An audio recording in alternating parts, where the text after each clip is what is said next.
Good evening, everyone. Good evening. Good evening, everyone. Good evening. Well, thank you for joining me today at Driving Park Community Center. I'd like to thank the center director, Will Fant, and his staff for allowing us to convene here today. My name is Councilmember Shayla Favor, and this hearing has been generated in order to review the proposed 2020 budgets for the Criminal Justice and Judiciary, Public Service and Transportation, and the Housing Committees. Throughout my time on City Council, I have had the fortunate opportunity to work with each of these departments, and I look forward to continuing this work as we strive to improve the lives of Columbus residents. Each of these departments does critical work and provides important services to each and every one of us in this room. Whether it is providing pathways to opportunity for justice involved individuals, ensuring our streets and roads are adequately paved for travel, or creating opportunities for individuals to live in safe and affordable housing. I am proud of the work that each of these departments are doing. It is always my goal to be transparent with residents and provide the opportunity for constructive dialogue regarding the city's initiatives. Today, we will hear from the Franklin County Municipal Court, the Franklin County Municipal Court Clerk, the City Attorney's Office, the Department of Public Service, and the Department of Development. Each department will present an overview of their 2020 proposed budgets and answer questions from City Council. Following presentations, members of the public will have the opportunity to provide testimony. Please fill out a speaker slip and return it to a member of my staff if you would like to speak. CTV will also be recording the hearing, which will broadcast at a later date. We will now begin with the Criminal Justice and Judiciary Committee. The Criminal Justice and Judiciary Committee includes the operating budget for the city's share of the Franklin County Municipal Court. The city divides that to organizational units, the judges and the court clerk. The committee also reviews the proposed budget for the City Attorney's Office. The 2020 proposed budgets for the Judiciary represents a continuation of previous year's funding while stressing achieving greater efficiencies through the use of special programs and technological advances. We will start with presentations from the Franklin County Municipal Court. Judge Barrows, the floor is yours. Good evening, Councilmember Favor. Thank you very much for the opportunity. I'm Ted Barrows. I'm the chair of the Municipal Court's Finance and Budget Committee. With me this evening are my colleague, Judge Paley, our court administrators, Emily Shaw and John Davenport, Molly Gauntner, our chief probation officer, and Robbie Southers, director of the court's Self-Help Center, and Tanika Jackson, our finance director. I brought a big team with me. Thank you for this opportunity to address the court's 2020 operating budget. The city has a stellar finance department, and we appreciate their support and guidance throughout this very important process. A special thank you to Director Lombardi, Deputy Director Giangiardella, and Azad Farzin, the court's budget management specialist. The court's 2020 budget as recommended by the mayor amounts to $20,215,446, which is appropriate to meet our 2020 operating expenses. This is the first time in many years that the court will have a budget at a level which we believe fully meets our needs. For this, Councilmember Favor, we say thank you. Thank you for your tremendous support and for stepping up for the court's 2020 request and advocating on our behalf. The court's general fund budget request includes $550,000 to provide required contract services for evening, weekend, and holiday building security. This contract, in conjunction with the court's own security personnel, provides the public and law enforcement access to the courthouse and the clerk's office 24 hours a day, 7 days a week. $200,000 of the court's general fund budget provides language services to limited or non-English speakers who have business before the court. This funding is essential to ensuring litigants with language barriers have unfettered access to justice. The court enters into multiple contracts with outside vendors that provide foreign language and American Sign Language interpreters.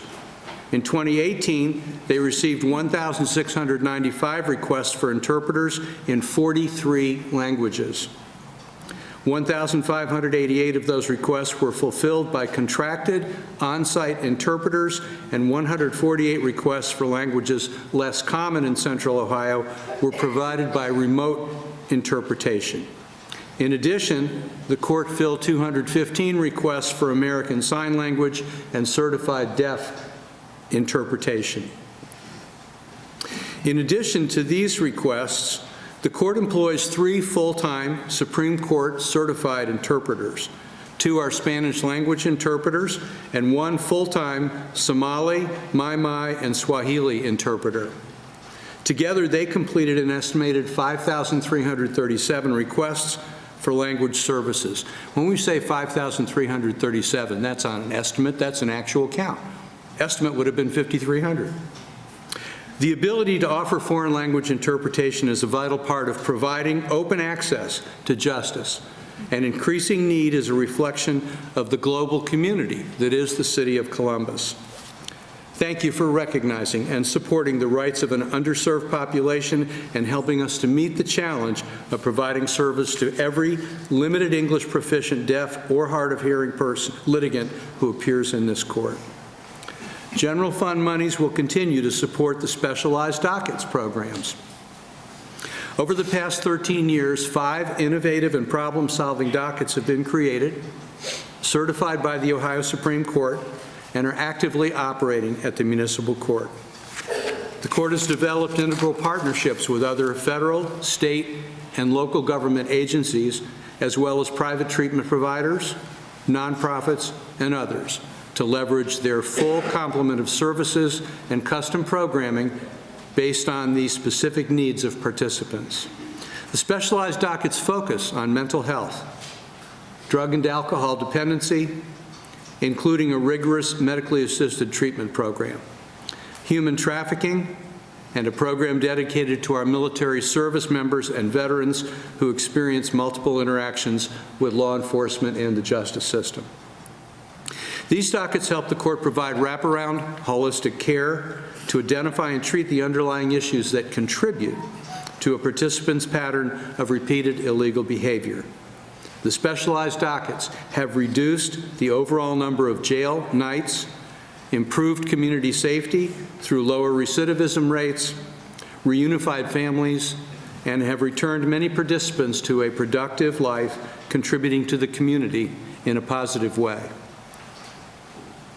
The court's 2020 request of $340,000 from the city to support the specialized dockets program is a carryover and has remained the same for 13 years.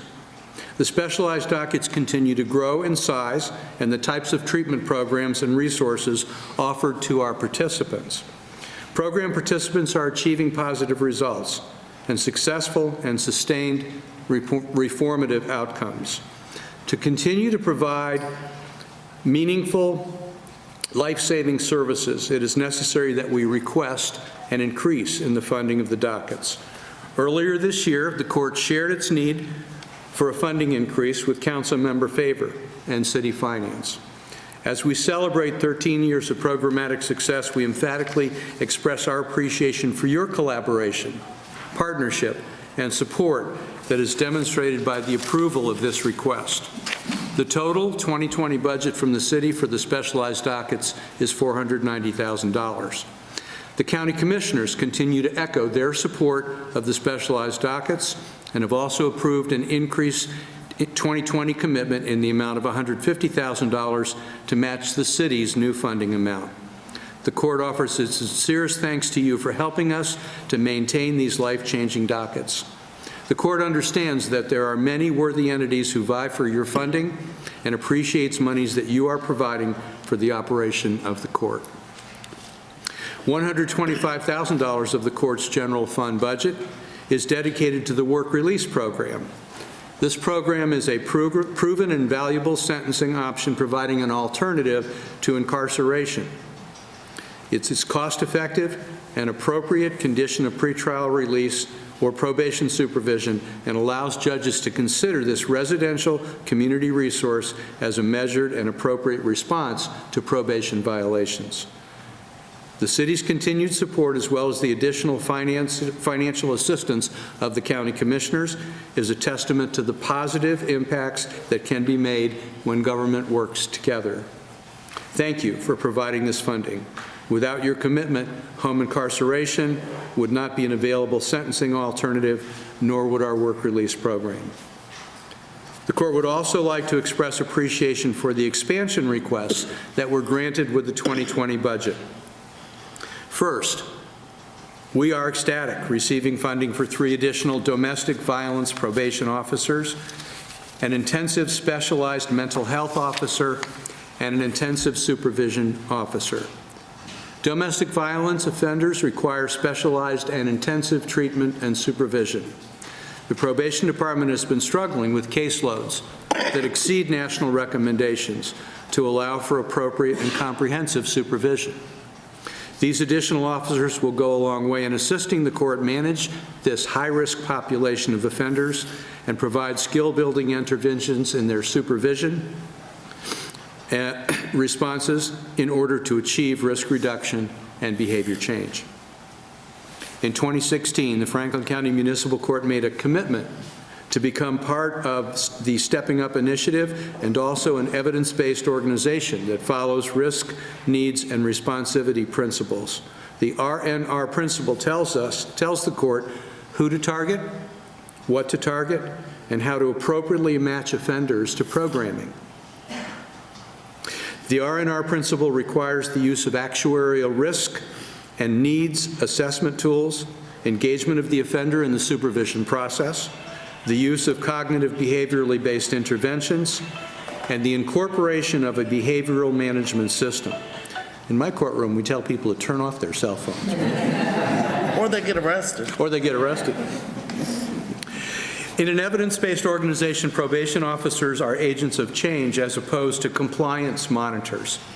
They use motivational interviewing techniques and skill-building interventions in their supervision responses in order to achieve risk reduction and behavior change. Part of this paradigm shift involved restructuring the probation department based on risk and need. This differentiated, risk-based supervision response helps ensure that each defendant receives an appropriate level and intensity of supervision and programming as indicated by their assessment. It's no longer one size fits all. An important component of risk reduction and supervision is ensuring that caseload sizes in the moderate and high-risk supervision responses are such that they allow for the timely administration of assessments, the appropriate frequency of and duration of office contacts, and the proper dosage of treatment and programming. Achieving the necessary reduction in caseload assignments given the probation department's current staffing levels and volume of moderate and high-risk defendants is presenting a challenge to meet the rigorous compliance standards of the evidence-based model. These additional probation officers will allow the court to better achieve this goal. As you know, the court is represented by 14 judges in our general division and 1 judge in our environmental division. What the court lacks is a public information officer who's able to speak on behalf of the court itself and relay important information to the public and the media. We thank you for answering our request for $50,000 to start a contractual relationship with a public information officer. The ability to get a solid, unified message to the community and broadcasting the ways the court is here to help the citizens of Franklin County is a priority of many of its programs. Lastly, thank you for approving the court's request and providing the funding for 2 additional full-time employees. These positions will be filled by a much-needed human resources assistant and an additional assignment coordinator. The court's employees are what makes the courthouse work, and it is utmost importance that we have the positions that will allow the court to function optimally. The court employs restorative and therapeutic justice by offering programming and intervention responses that are proven to be effective tools to reduce and prevent recidivism. The court has proactively engaged and received favorable responses and continued collaboration with our other government partners, City Council, the Mayor, the Common Pleas Court, County Commissioners, and the Sheriff and the Police Department. This partnership and sharing of resources is essential toward long-term program sustainability and success, and will lead to greater program efficiencies, cost-saving measures, and increased resources, all of which affect the court's ability to be positive problem solvers. It is the Columbus way. The Franklin County Municipal Court remains the largest and busiest municipal court in Ohio. We continually strive to improve our services to every litigant who appears in this court and to be wise and efficient stewards of taxpayer resources. We appreciate the financial support that we receive in these difficult economic times and hope that this continued support is a reflection of your trust in the way we conduct our operations and expend taxpayer dollars. Chairperson Favor, thank you for your support and for this opportunity. I would be glad to answer any questions that you or other members of the council may have. Thank you, Judge Barrows, for that very in-depth testimony. I'd like to provide an opportunity for Judge Eileen Paley to make any additional comments or feedback.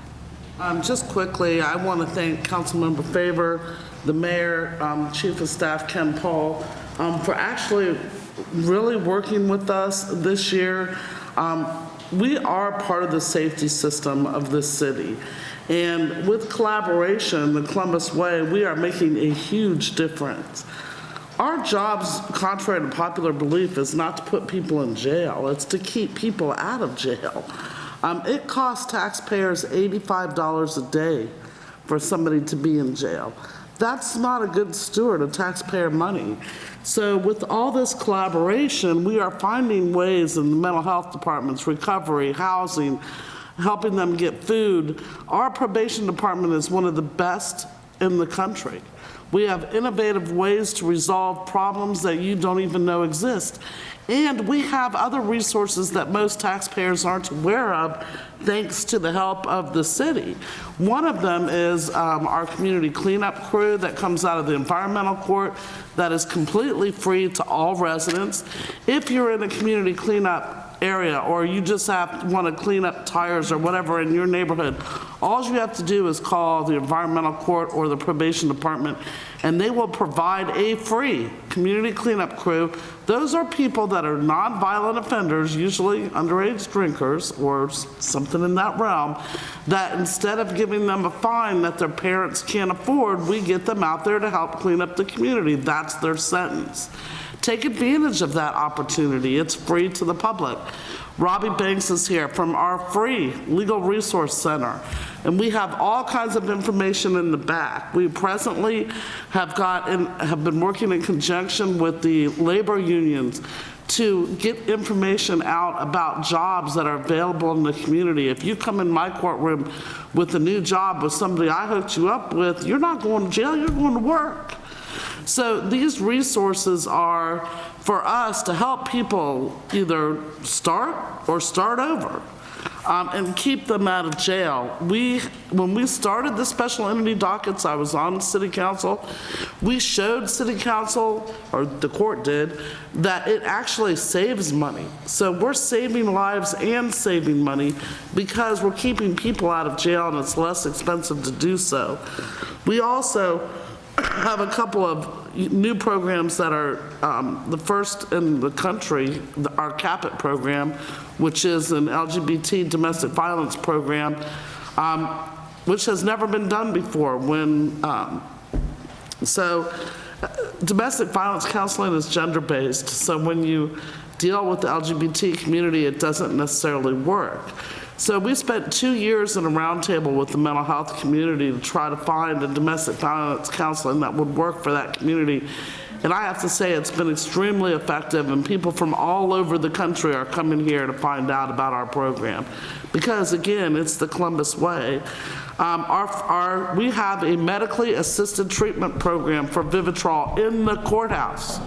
We actually have people go to the jail, escort them out, and get them wraparound services with Vivitrol, housing, jobs, mental health treatment. They can see their probation officer all at the same time. It's got, like right now, I think a 75% success rate in the heroin addiction. That's a big deal.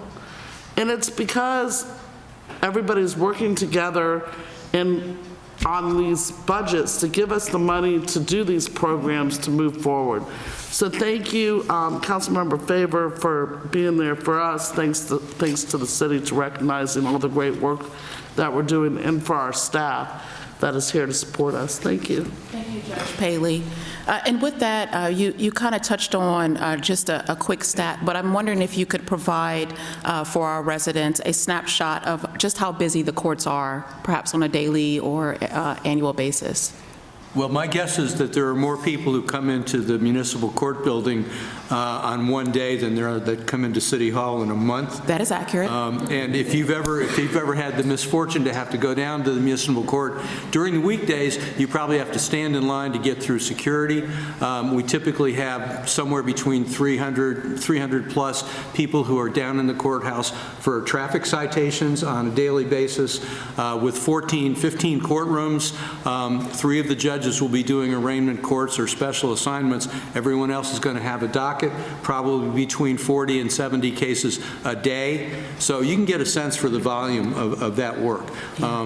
More citizens and more residents. Magistrates. Yeah, well, yeah, that's right. A bunch of magistrates who do our small claims case and eviction courts and so on and so forth. So the percentage of the people in this community who come in contact with our court probably outweighs the percentage or number that comes into contact with any other aspect of government in Franklin County. It's a busy place. Come on down. The Constitution says we have to leave the courts open for people to come and watch. You get to watch where your taxpayer dollars go and how we do our job, and you'd be welcome. So this is the point where I will beg to differ with Judge Barrows. I don't want you down at the courthouse unless it's on a tour, right? Let's keep you out of there. But you did speak to the monies that are being funded towards the specialized dockets again. Can either one of you detail how the additional funding for the specialty dockets will be used and how it will benefit the court? Well, we've asked for an increase in this specialized dockets. We have expanded from the mental health court that started 13 years ago to 5 separate entity dockets, and some of those, the ones that are dealing with addiction problems, the opiate addiction problem, they are over their limit. They have 125 people, and the national standards are far less than that. We have, for each of the specialized dockets, there are at least 2 coordinators, and in the past 2 or 3 years, we have worked hard to find people who have professional certifications in the social work area or in drug counseling so that they can directly relate to and provide services for the people who are involved in the courts. So getting people that are licensed is more expensive than getting people who are not licensed. And so we've also hired a director for the program as well. So to keep it coming on and to set a standard not only for the community but throughout the state of Ohio, we have increased our costs. Also, you have to realize that the original budget was for 1 court, and now we have 5. Yeah. And so originally it was drug court, and now we have catch court, mental health court, we have 2 drug courts, and we have veterans court. So our expenditures come from the city. The city and the county are our principal funders, but we also get grant monies in as well to kind of shore it up around the edges. So we're scratching for money in other places, but we certainly are appreciative of the fact that the city government and county government are our principal supporters, and we hope to keep that up. And for those who don't know, can you explain what catch court is? I'm sorry. What is catch court? Changing actions change habits. 10 years or so ago, it occurred to Judge Herbert that there were an awful lot of people coming through the court who were charged with prostitution, street prostitutes.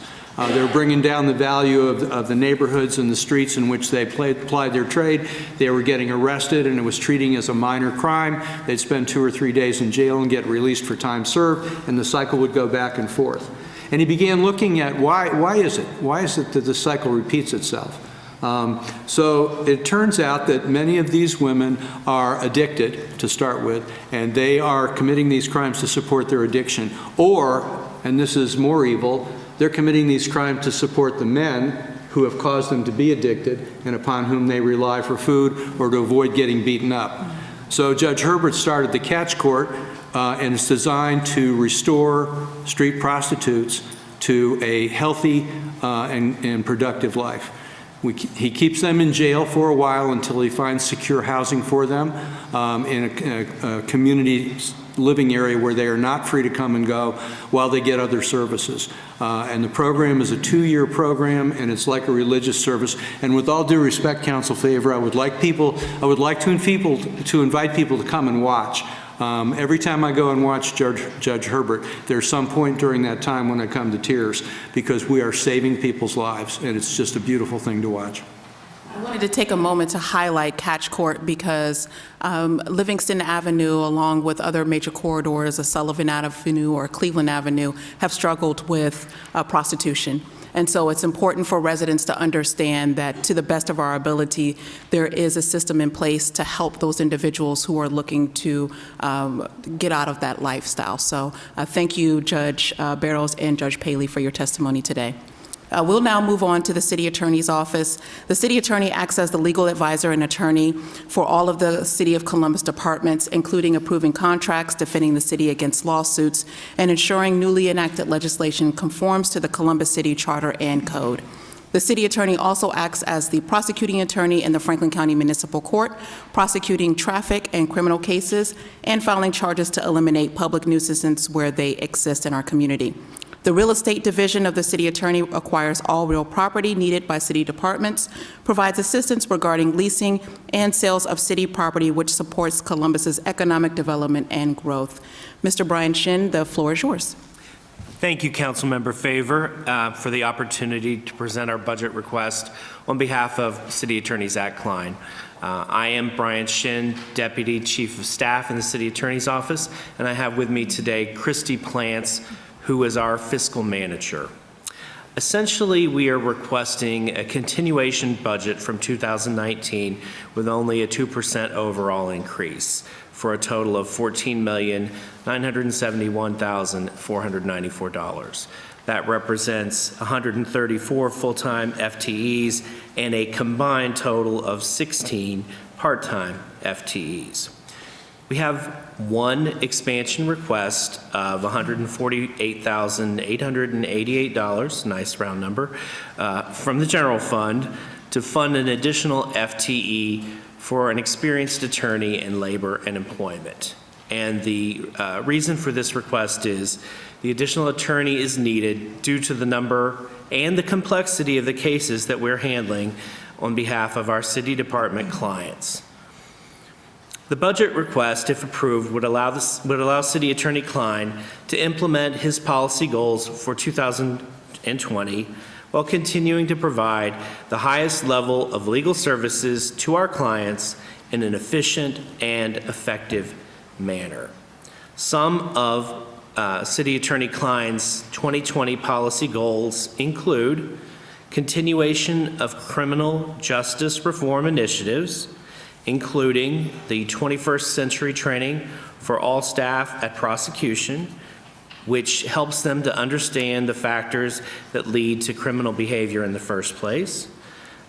We also have our new theft diversion program where we worked with the court to get that kicked off. We have brought in social work students and interns to help identify specific needs of defendants and to make referrals to appropriate social services. We also are very excited with a partnership that we'll be launching this year with the United Way of Central Ohio and City Auditor Megan Kilgore called Tax Time. And Tax Time, we will be volunteering people from our staff to help low-income families in Central Ohio obtain their earned income tax credit through tax preparation services. Another goal for 2020 is to continue addressing blighted properties and nuisance abatements in city neighborhoods. Many of these cases involve properties where criminal activity is taking place, such as massage parlors where there is prostitution, or often illegal after-hours clubs that impact our neighborhoods adversely and diminish the quality of life for our citizens. One exciting area where we would continue in 2020 with City Attorney-Client's policy goals is to continue pursuing proactive litigation to respond to policies of the federal government and the state of Ohio that have adversely impacted the quality of life for the citizens of Columbus. Local government is often the last line of defense against federal and state government overreaching. Some examples of the litigation in which our office has been involved include successfully defending the city's bump stock ordinances and litigating state preemption of reasonable common sense gun ordinances. Also, we have another example would be challenging the Trump administration's conscious rule that allows recipients of federal funds from Health and Human Services to allow healthcare providers to deny treatment to any patient on the basis of the employee's religious beliefs. We do not think that that is something that would benefit the residents of the city of Columbus.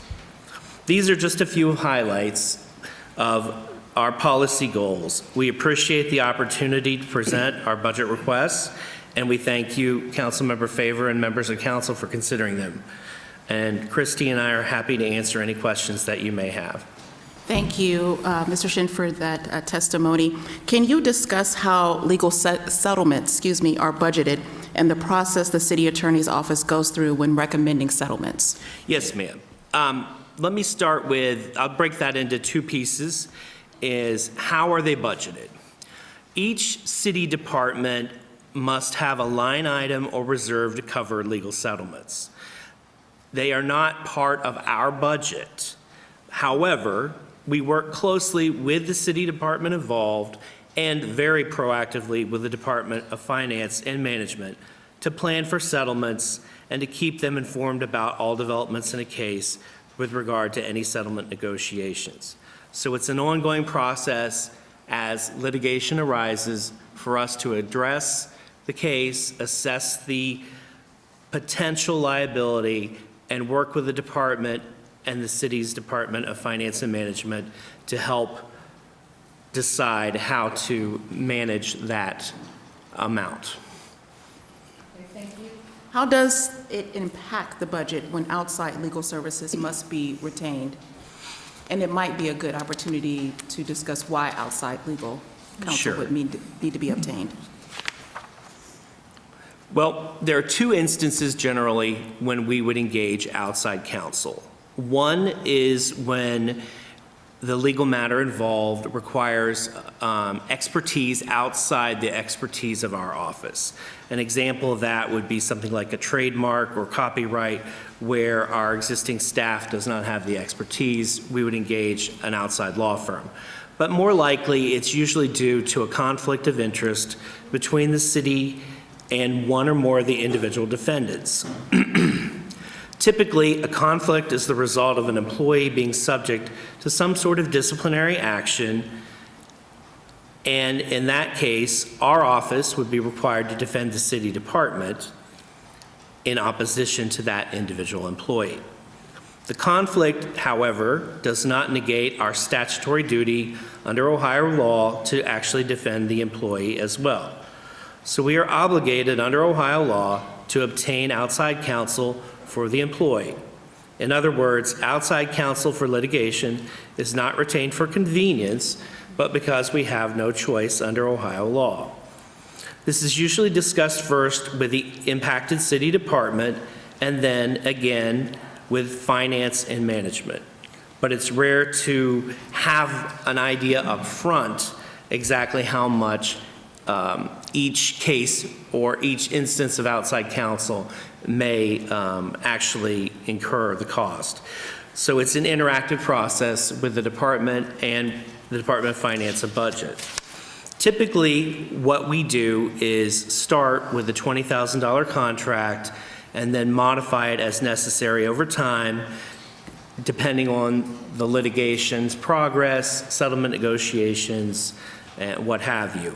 But again, we want to reiterate that every step of the way, we're working with the city department and with the Department of Finance and Management to make sure that they're aware of the cost And then it's up to the Department of Finance and Management to determine what the funding source will be. Thank you. Judge Barrows and Judge Paley highlighted the great work that they're doing around domestic violence. Can you discuss the interaction between the municipal court DV probation services and your own domestic violence and stalking program? Yes, absolutely.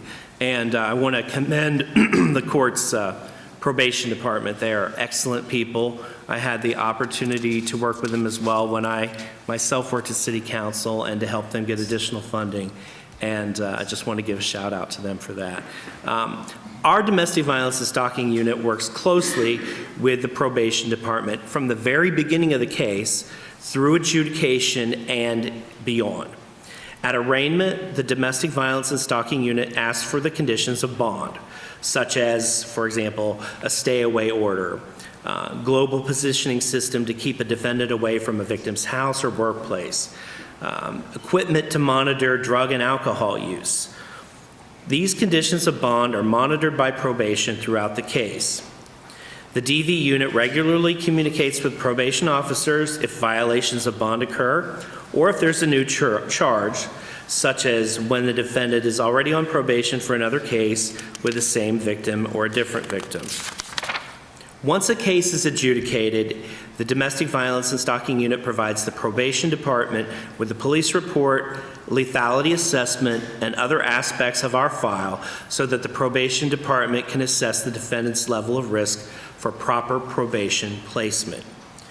The Domestic Violence Unit would also provide this information if the court orders a pre-sentence investigation prior to sentencing. If there's a statement of violations filed because the defendant is not complying with probation and a hearing is to be held, the Domestic Violence and Stalking Unit prosecutors actually present the evidence on the probation revocation hearing, and we contact the victim. We regularly work with the DV probation officers and the probation advocates as these cases are complex and multifaceted, and the information sharing between us and the probation department helps to keep all victims safe. Thank you, Mr. Shin. We will now move on to the clerk's office. The Franklin County Municipal Court Clerk maintains the official records of the municipal court and collects all court costs, fines, and fees according to legal requirements. Clerk Lori Tyack, the floor is yours. Thank you. Well, since I'm sitting next to you, I don't know that I need to speak very loudly. It's on, okay. Good evening, Councilmember Favor. Thank you so much for inviting me here and giving me the opportunity to present the proposed 2020 operating budget and to highlight the accomplishments of the Franklin County Municipal Court Clerk's Office. During this presentation, I'll also provide a brief outline of our 2020 strategic priorities. But first, I'd like to say thank you to my staff for their outstanding public service. They do a great job every day for all of us, and I really appreciate their efforts. I would also like to recognize Obie Lucas, my Chief Deputy, Crystal Ross, my Fiscal Administrator, and Marilyn Stevens, my Director of Public Relations, for their assistance in putting this presentation together. The mission of the Franklin County Municipal Court Clerk's Office is to accurately maintain and safeguard court records, collect and disperse public funds while promoting equal access, fairness, and transparency. Our vision is to provide access through competent customer service, communication, and community outreach. The Franklin County Municipal Court has both countywide and citywide jurisdiction. Land annexed by the City of Columbus extends into 2 other counties, Fairfield and Delaware. The clerk's office processes traffic citations and criminal complaints for 21 law enforcement agencies, and on average, about 1,800 criminal and traffic cases transferred from 19 of our mayor's courts here in Franklin County. Our court has the largest volume of cases of any municipal court in Ohio. That includes Cleveland, Toledo, Akron, and Hamilton County, which is Cincinnati. As you mentioned, funds are collected by order of the court and dispersed in accordance with the Ohio Revised Code, municipal and county ordinances, and local court rules. Audits are performed by an independent accounting firm hired by the City of Columbus. Annual reports detailing the daily operations, financial statements, and caseload of the clerk's office are available online and in print for public review. Over the past year, the clerk's office participated in several community service programs bringing value to the entire community. Hope Works, free criminal record sealing and expungement clinics, 2 driver's license reinstatement workshops represent only a few of these programs. Hope Works was a job fair held at the YMCA of Columbus. The program offered employment opportunities to those struggling to find a job and for those coming out of re-entry or a rehabilitation program. I'm pleased to announce that 62% of the attendees were offered jobs and second interviews on the spot. That's awesome. So it was fantastic. The clerk's office partnered with the Franklin County Self-Help Resource Center and several other nonprofit agencies at the free criminal record sealing and expungement clinic held at the Columbus Urban League. Approximately 130 individuals were provided information, and nearly 40 applications for record sealing or expungement services were filed with the clerk's office that day. Due to the extreme need expressed by the community, 4 additional clinics are planned for 2020. They will be held January 25th at the Martin Luther King Center, April 25th at the Columbus Urban League, July 25th at the Church for All People, October 24th at Milo Grogan Recreation Center. Those are opportunities for individuals to go and gather the information they need and to apply if they wish to do for record sealing and/or expungements. More than 3 million drivers in Ohio currently have driving suspensions on file with the Ohio Bureau of Motor Vehicles. Suspensions range from non-payment of child support, owing court costs and fines on a traffic citation, or something as simple as not showing proof of insurance. In an effort to increase the number of compliant drivers, the Ohio legislature passed House Bill 336, a driver's license reinstatement fee reduction and amnesty initiative, in 2018. Initially, the program was effective from January 31st to July 31st of this year, but it was so successful, the legislature extended the program from October 19th to December 31st, 2019.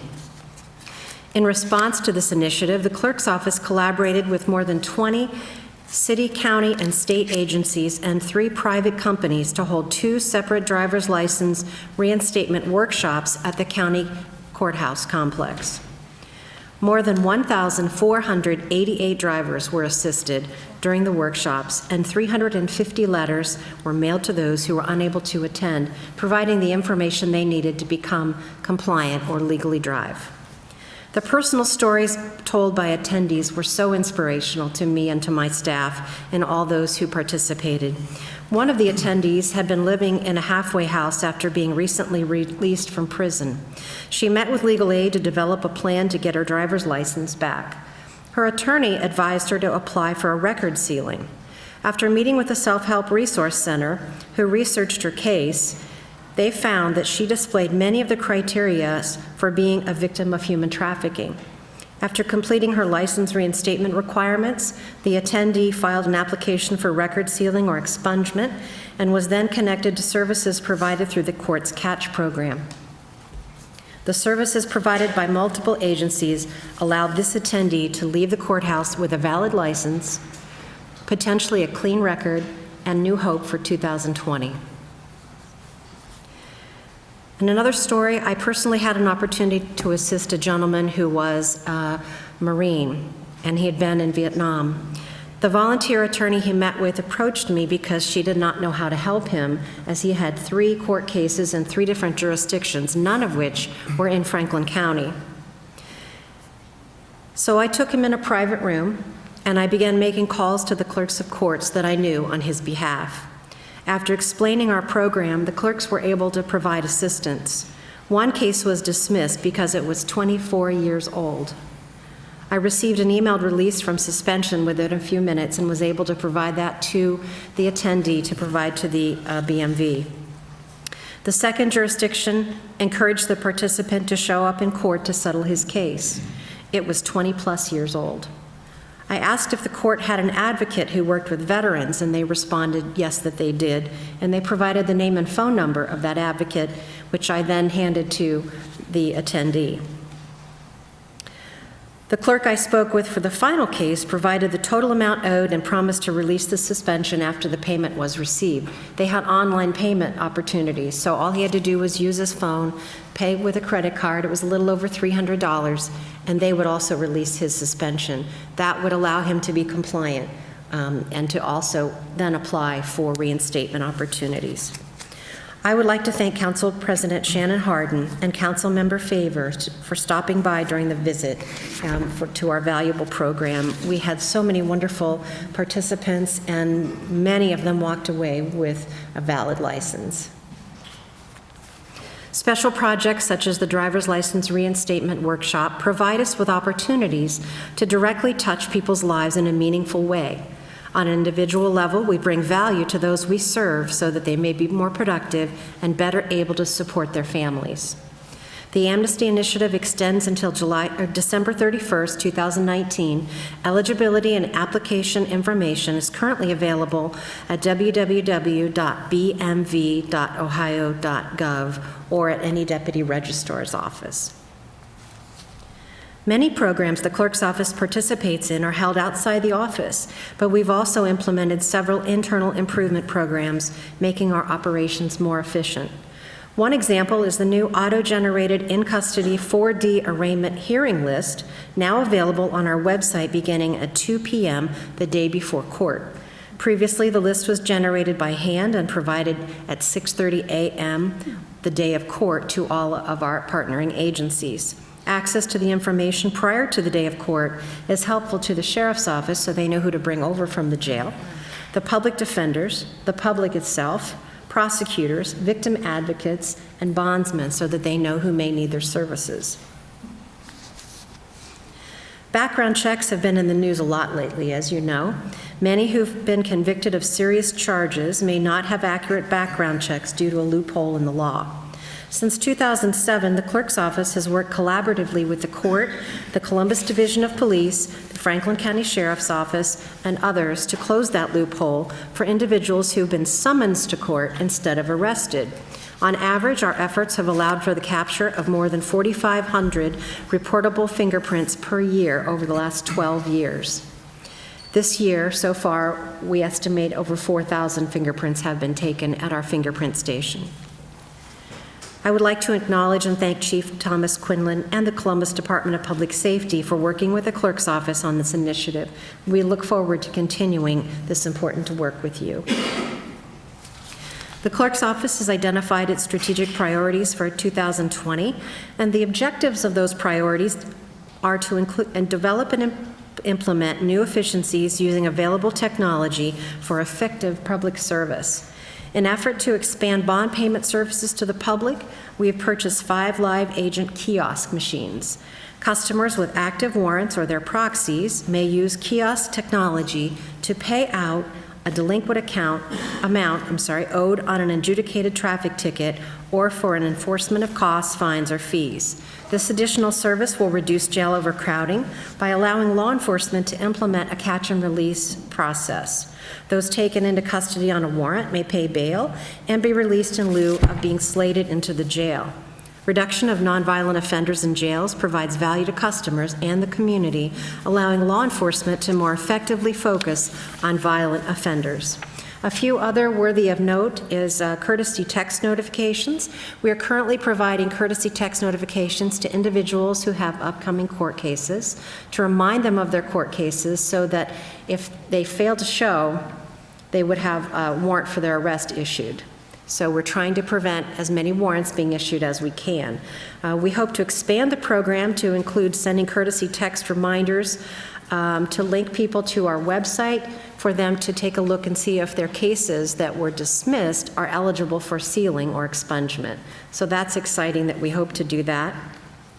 We're also working to develop a data sharing plan to foster electronic information sharing and system integration with other city and county agencies. And now for the budget.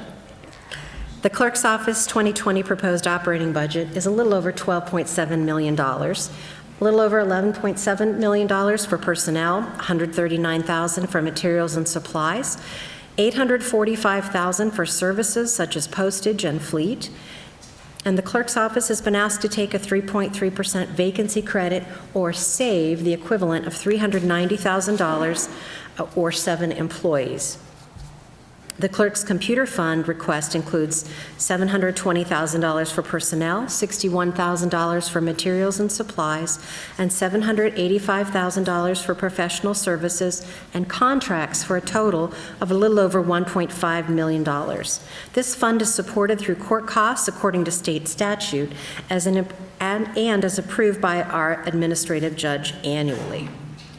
The clerk's office submitted 2 expansion requests and received approval from the Director of Finance with the city's Department of Finance and Management. The first request was for the addition of Data Standards and Compliance Officer position. The clerk's office, in conjunction with the National Center for State Courts, plans to develop and implement business and technical court data standards in support of interagency data sharing and integration. One of our first objectives, which we've already met, was to expand the identity category for race from 3 to 9. This will assist us in providing more accurate data to those that we share our data with. The second request was for funding to continue the SMS or text reminder notification service. So we're very excited to have that as well.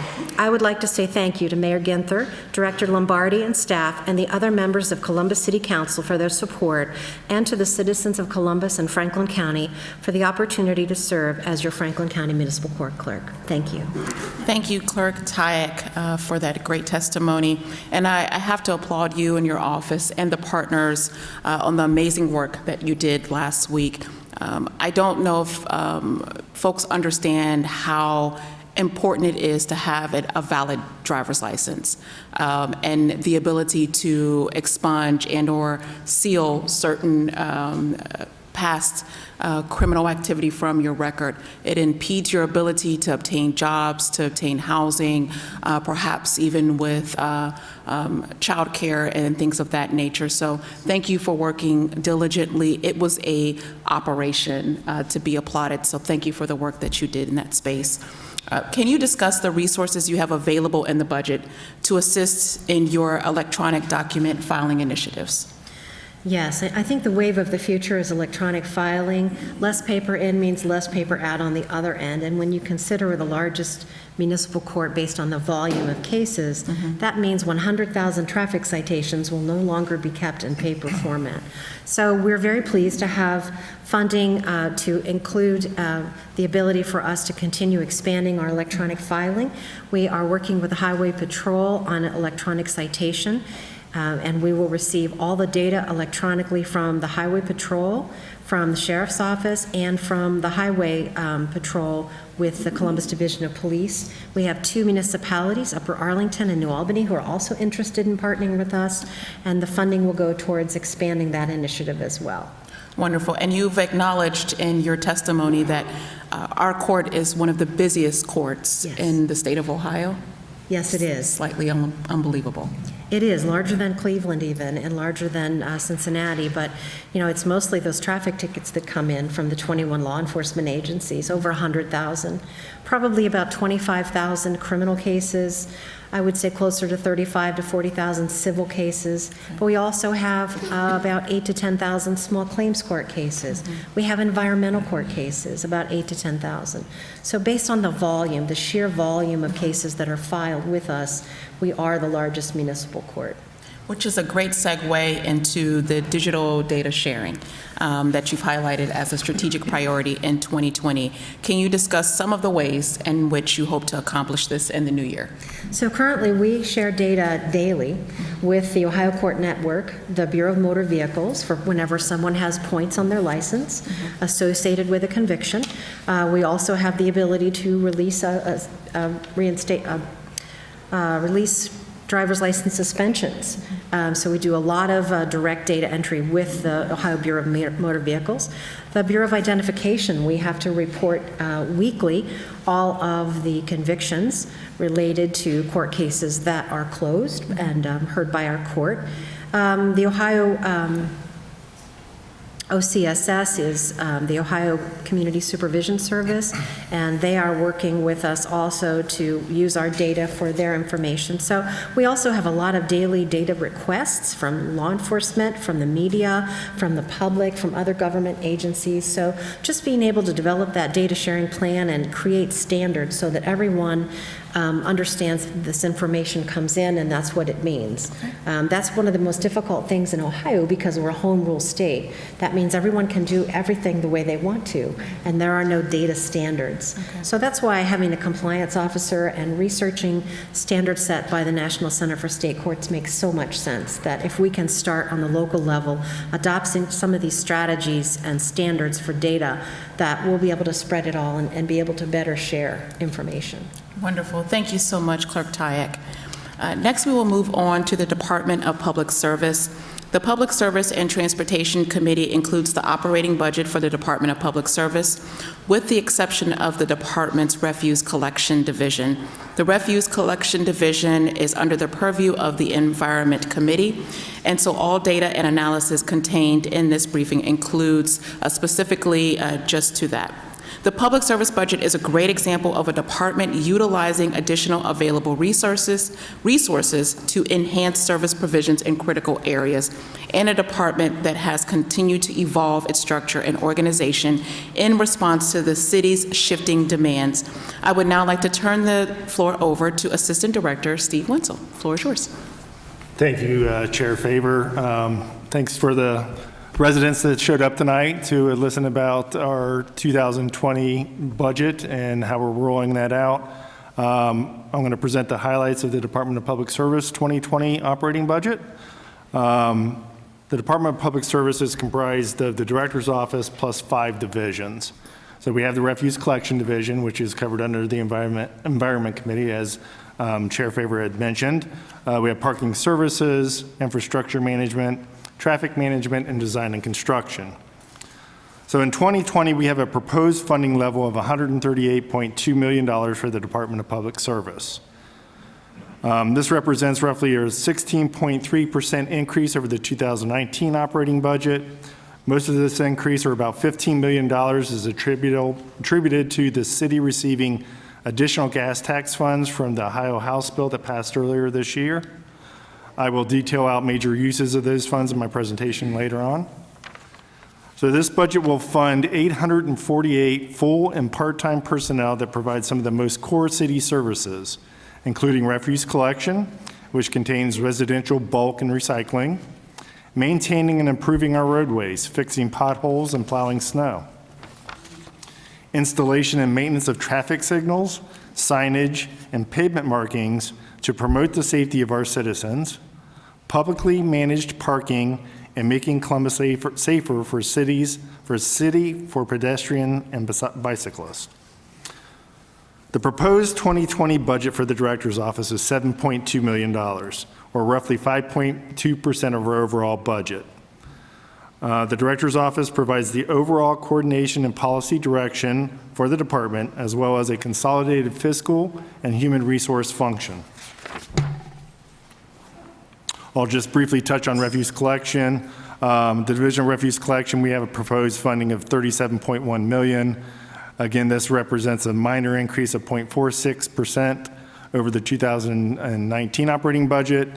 This proposed funding will support 226 full-time personnel that provide trash collection services to more than 340,000 households, 52 weeks a year.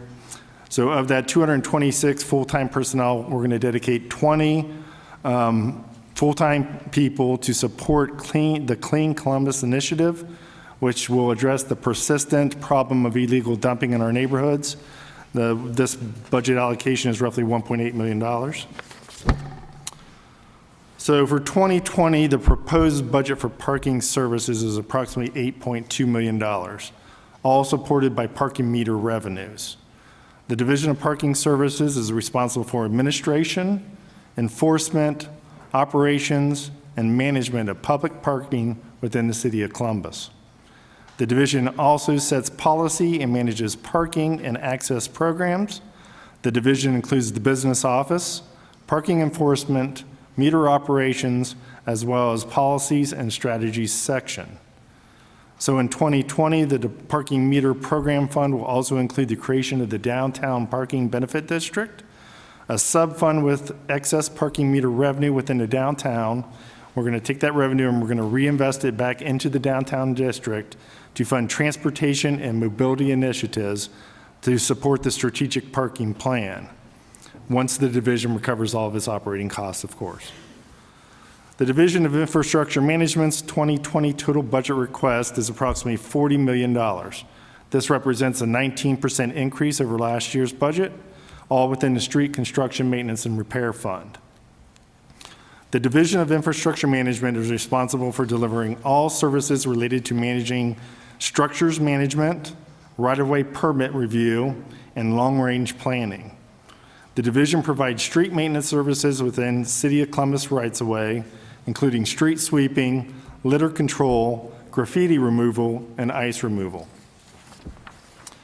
As I mentioned earlier, the increase in the street fund is mainly due to the increased gas tax.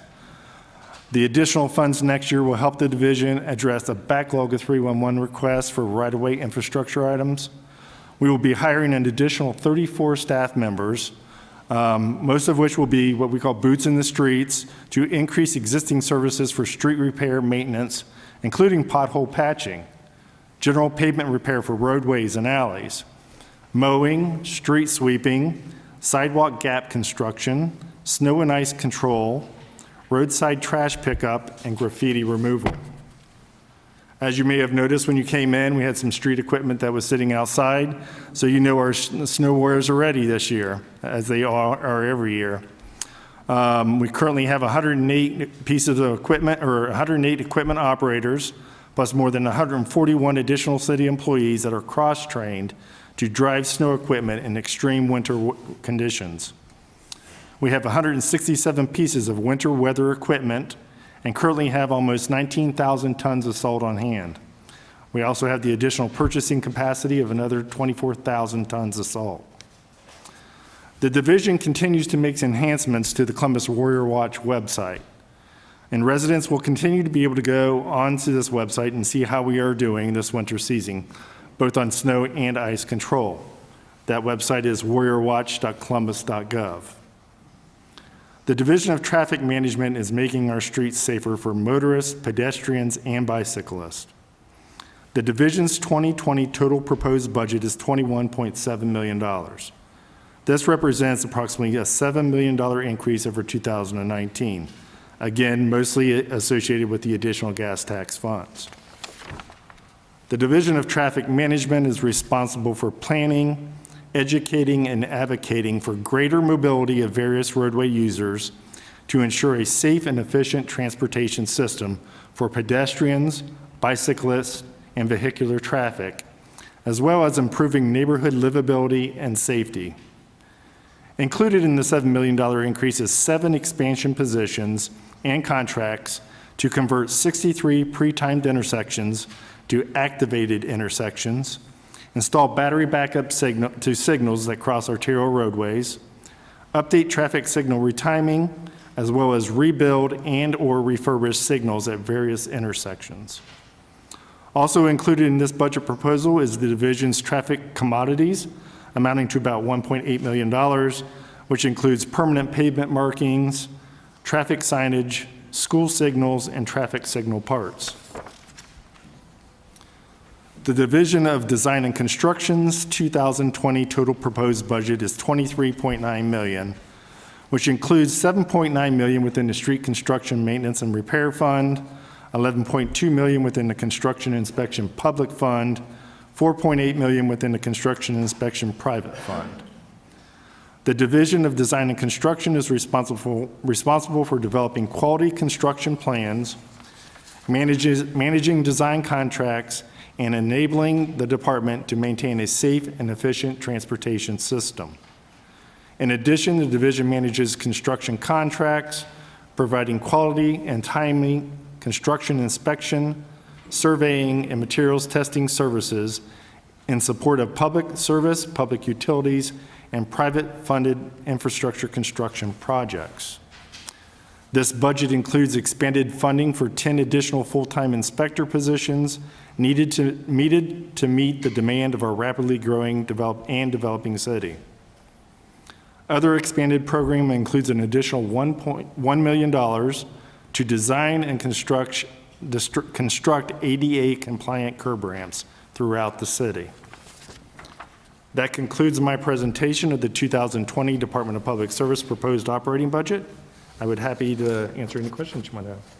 Thank you for that great testimony, and I want to specifically thank the Department of Public Service for obliging me and my love of all machines and providing us with some snow trucks today. True story, I did drive one of those trucks outside through the city's annual rodeo competition. I think I beat everyone there that was there that day. I also want to thank the powers that be and that did not provide us with snow today, because I was also worried that those trucks might need to be out there in the community. But with that being said, the department is adding a lot of personnel in this budget, particularly in infrastructure management. City jobs are really good jobs, so can you talk about what you're looking for in potential candidates, and what are our efforts towards increasing diversity, and are there opportunities for restored citizens in your department? Okay. Absolutely. Thank you, Councilmember Chair Favor. As you said, we are hiring an additional 34 people in infrastructure. This staff is mainly people that are in the streets improving our right-of-way. A majority of these staff members are equipment operators. So we're looking for people with some mechanical operation of power construction maintenance equipment, as well as some basic maintenance of that equipment. We also are looking for people that have a valid Class A or Class B CDL license or commercial driver's license. Some of the equipment these people will be operating will be industrial type tractors and trucks and front loaders. Some of the equipment that you saw outside will have tandem and single axle dump trucks, as well as steel rollers and rubber tire rollers to actually do the work in our right-of-way and maintain our infrastructure. As far as diversity efforts and some of the items that we're doing for restored citizens, we have been and we will continue to be an active part of ODI's annual event. They have a career event every year. This has been a great success for us. I believe in last year's event, we hired 5 people, new employees from that career fair. We also saw many applicants that were interested to be equipment operators, as well as some of the other tested positions that we have out there. We're continuing a partnership that we developed back in 2018. This is with actually Columbus City Schools as a part of their STEM program. In 2018, we hired 9 high school summer student interns. And in 19, we hired an additional 5 student interns. These are student interns from disadvantaged areas within the city. So we're helping to build a pipeline of diverse and female students who are interested in going forward and learning about engineering or vocational programs. The partnership has been a great success for us, and I believe we're going to continue next year to ask for additional student interns in 2020 during the summertime. Another initiative we're working on currently is we're working with the Marysville Women's Prison to provide basic resources for to get some of the incarcerated ladies up there work readiness. I know right now they have a vocational program that they're working on through the prison system, and we're trying to help them to be ready to enter into our workforce as a city, to prepare them to do some of the testing and do what they needed to actually be a part of our department. So that's some of the outreach events that we're doing for some of the restoration type. Wonderful. individuals, yeah. And although not specifically a part of this committee, but the Department of Refuse has also been intentional around the restored citizens space, making sure that folks that are getting ready to transition have the opportunity to apply for Yes, jobs that are That open. is correct, yes. Okay, wonderful. I also see that there is a GIS program listed in the Public Services program budget for the first time this year. Can you talk about how the department is leveraging technology to improve the deployment of resources? Yes, thank you, Chair Favor. GS it's a new program that we kind of broke out this year in our 2020 budget. I mean, it has been a program that has been as a part of infrastructure management under Frank's group. We've kind of broken that program out to be a agency where we can kind of track some of our expenditures and some of our funding at that level. In the past, our GIS staff is really important to us because you can imagine with all the different infrastructure items that we have in the right-of-way, the best way for us to keep track of those items is through some sort of GIS application. We use it to assist us to support a multitude of our operations. Implementations include such programs that we use as snow and ice control or routing. We have a software package called Routeware or Route Smart that we actually use to not let alone track our snow plows, but to actually help route them to the best routes during the snow event. We actually use this program also in our refuse collection division to actually help us because we're running the same routes every Monday, every Tuesday, every Wednesday, every Thursday, or Friday. So basically using this program to help us figure out what the best configuration those routes are. Not alone balancing the routes between the different stations or the different locations, but you also look at balancing the routes on our days because we actually have different routes for different days also. As I mentioned before, Warrior Watch, this is a big part of our GIS initiative and application, and it's an internal plus an external outreaching facing application so we can look and see how we're doing as well as the public can see how we're doing during these snow events. We have a work order management system that basically tracks every request that we get, mostly through 311, as well as some of the requests we get through our street investigators. We use both of those in conjunction with each other. It's down to if I called in and made a 311 request for a pothole, it's entered into this work order management system and allows us to distribute that work throughout the city through our GIS application also. Our infrastructure management division is doing a lot of data cleanup with our GIS system currently. Some of the cleanup that we've done is some of our centerline alley data was off, and by cleaning up some 8,000 alley segments in GIS, it was critical to our alley surface resurfacing treatment program, both on a planning and on a productivity aspect. We also did some address changes within our GIS system, so we found that there was a lot of addresses that weren't accurate and it needed revised. And this also helped us on the other side with our routing of our refuse trucks as well as our snowplow trucks. And another layer that we kind of added last year to our GIS and to our Warrior Watch was not let alone snow removal, but we're also looking at anti-icing. Okay. One of the big things that we noticed with the city is we get a lot of ice. So let alone the snow, but we get ice. So there's a different kind of treatment aspects that we use when we're talking about ice versus snow. So we were able to add that layer within Warrior Watch also so we can actually track that as well as the public to see how we're doing on ice events too. So that's just some of the things that we're doing on the technology side to kind of make ourselves more efficient and basically enhance our city services to the residents. And as you bring up snow, I think I found it very interesting that the city doesn't just use salt to melt away snow. It uses a little-known food item.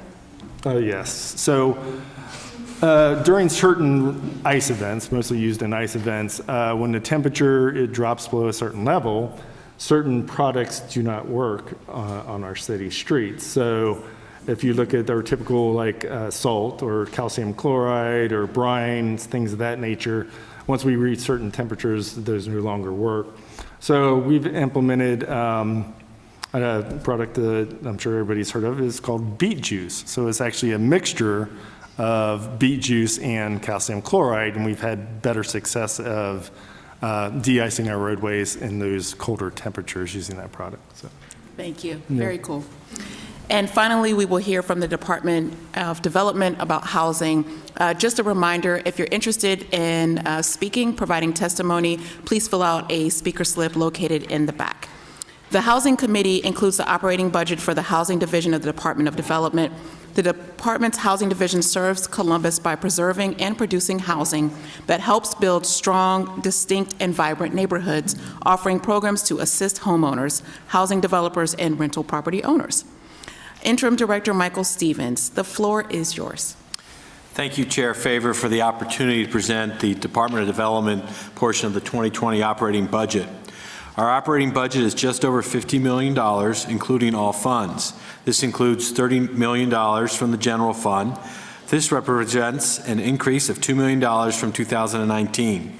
These funds would be used to establish a second proactive code enforcement team and move the wages of 23 employees to the general fund from other funds. $15 million in federal grants, CDBG, Home, ESG, and LED, and $5 million from other funds, including $330,000 from other departments to support staff who are split funded and collaborate across departments. The Development Department is dedicated to ensuring homeowners and tenants are provided with decent, safe, and sanitary conditions. We view this as the responsibility of our entire department and not one division. Our Housing Division is responsible for our homeowner services and financing programs. These programs are designed to help rehab existing and create new affordable housing. Our land bank works to reduce vacant, blighted, and abandoned homes in our neighborhoods and partners with the land trust to transition these homes back into productive uses. Code enforcement keeps our neighborhoods safe by ensuring that all property adheres to the city's housing, zoning, health, sanitation, and safety codes. Our planning division engages the community and manages projects and programs aimed to improve the quality of our neighborhoods. And our Economic Development Division works to create jobs and investment, driving growth within our communities. This year, Council has approved 36 deals, creating 2,817 jobs and leveraging $279 million in private investment. To serve Columbus residents, our total budget is strategically focused to address affordable housing and neighborhoods. $22 million, or 48%, will be used to address the community's affordable housing needs. These funds are designed to increase and improve home ownership, provide gap financing to construct new housing stock, and provide affordable rental housing. $21 million, or 39%, will be used to provide services to neighborhoods and residents. These services include social service grants, proactive code enforcement, and much-needed infrastructure projects. As I mentioned, $22 million in funding is focused on staff and programs supporting affordable housing. Major program investments include $9 million in federal home funds to develop rental and home ownership housing, tenant-based rental assistance, and down payment assistance. We anticipate this investment to generate 700 new units. Projects include Creekside Place, which is 63 units of supportive housing for those who are homeless, in danger of being homeless, or dealing with severe and persistent mental illness, and Poindexter Village, which is creating 162 units of affordable housing located on the city's east side. $4.5 million of general fund dollars is in support of community agencies addressing affordable housing programs. These funds include $2.8 million in emergency shelter grants. $2.5 million of general and land management funds are supporting our land banking efforts and the overhead of approximately 1,700 parcels and structures. Since 2012, over 900 affordable housing units have been developed on land bank parcels. $1.6 million in lead funds is to prevent poisoning of children and adults from lead-based paint hazards. We intend to mitigate lead hazards in 75 homes in 2020. In addition, $21 million in funding will be invested in staff and programs designed to support and strengthen our neighborhoods. Significant investments include $9 million in general fund to support code enforcement. All residents of Columbus deserve housing that is decent, safe, and sanitary. Through the work of the Code Enforcement Division and the City Attorney's Office, our code enforcement officers have worked hard every day to ensure the health and safety of our residents by holding landlords accountable. This funding includes the creation of the second proactive code enforcement team.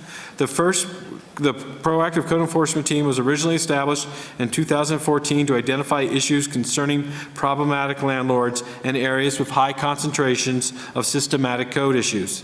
A second proactive code enforcement team gives us the ability to expand this important work within our neighborhoods. $3.2 million in CDBG funding through economic development in support of neighborhood improvements. This includes $1.9 million to improve pedestrian access within the Hilltop, Linden, and Near East neighborhoods. Work includes the construction of new sidewalks to make the area more pedestrian-friendly. The two projects, both scheduled to be completed by December of 2020, will connect residents with critical resources such as grocery stores, pharmacies, and childcare within their neighborhoods. $1.5 million of installation of lighting on Cleveland Avenue between Chittenden and Hudson. This project is the second part of a larger project to improve pedestrian safety by installing approximately 113 light fixtures along the street. The first project will be completed in March of 2020, and the second project is scheduled to be completed by March of 2021. In addition, we are programming $1 million in CDBG funding through our housing division, $465,000 to support home buyer counseling and repairs for seniors, and $500,000 for rental rehab. $2.7 million from the Emergency Human Services Fund will be used in connection with $2.4 million from the general fund to support community agencies that help residents in need. In 2019, the city held a competitive process to award funding. We received 142 proposals totaling $19 million. 50 agencies were awarded grants to implement 54 programs. 2020 represents the second year of the two-year funding cycle. Finally, $1.9 million in general funds to support our planning efforts. Planning for future growth can only be effective if it is conducted in partnership with our community. We will continue to deploy innovative techniques for increased community engagement as the city grows. In 2020, planning will launch the Columbus Planning Classroom to engage neighborhoods in planning topics related to the city's future growth. The division will continue its implementation of the Columbus citywide planning policies, or C2P2, and increase the number of communities with the adopted C2P2 design guidelines from 14 to 20. We're always striving to improve our internal processes. In the coming years, we'll collaborate with the Department of Technology on new data management platform to improve access and usability of our data to support policy and decision-making. In addition, we'll look to foster closer integration with Building and Zoning Services development review process and implement a digital application system in order to enhance efficiency and improve customer service. Thank you again for the opportunity to present Development's 2020 budget, and I'd be happy to answer any questions. Thank you, Director Stevens. Thank goodness for closed caption, because that was a whole lot.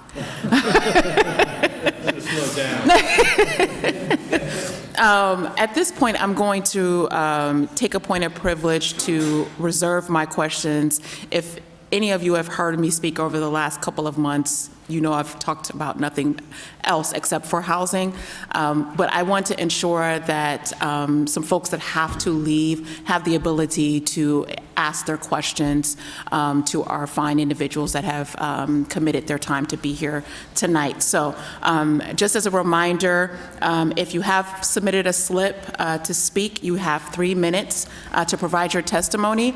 There will be a respectable ding at the end of your 3 minutes, at which time I'd ask for you to go ahead and take your seat. And at this time, I will call Laura Cogan.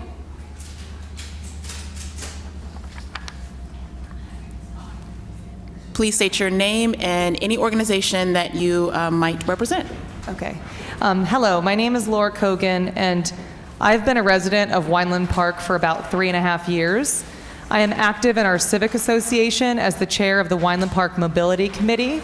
I worked for Wineland Park Elementary for 2 years, and I have 2 children who attend Columbus City Schools, Wineland Park Elementary and Dominion Middle School. I first got interested in pedestrian safety when I was the morning crossing guard duty as an employee of the school for the intersection on 7th Avenue and Summit Street.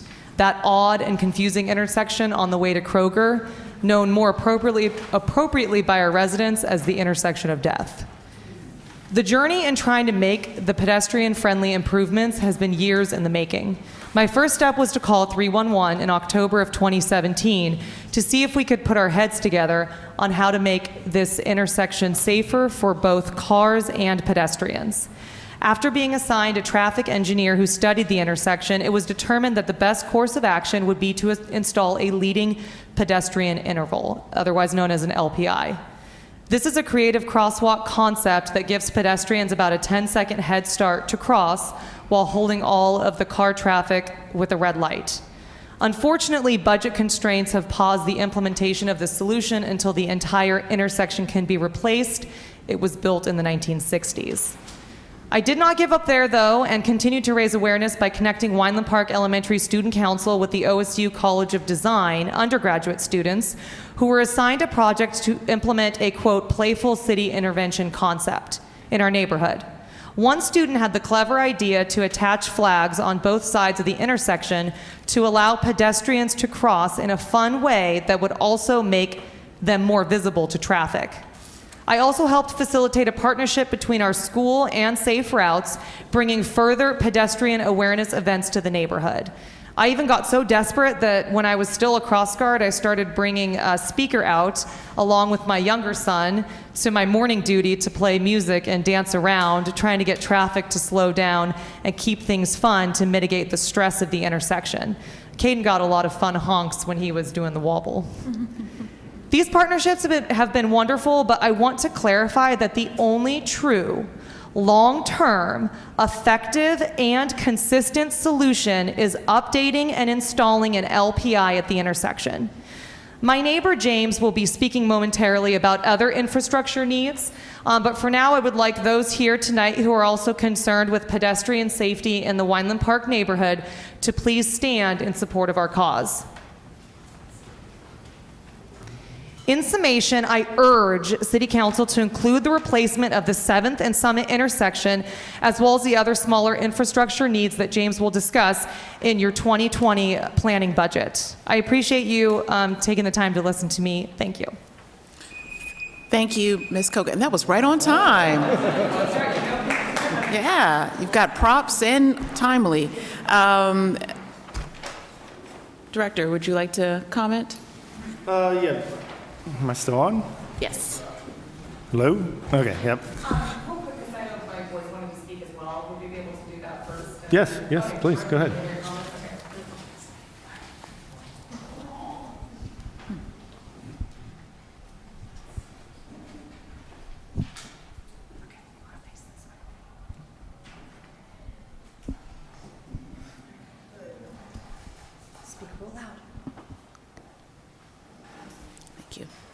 Hello, my name is Kaden. I go to Wineland Park Elementary. I am in 1st grade. I like to walk around the neighborhood with my family, but right now cars are driving too fast. We need flashing red lights for our crosswalks. I suggested we have a button and sign that says push button to make cars stop. Thank you for allowing me to be here.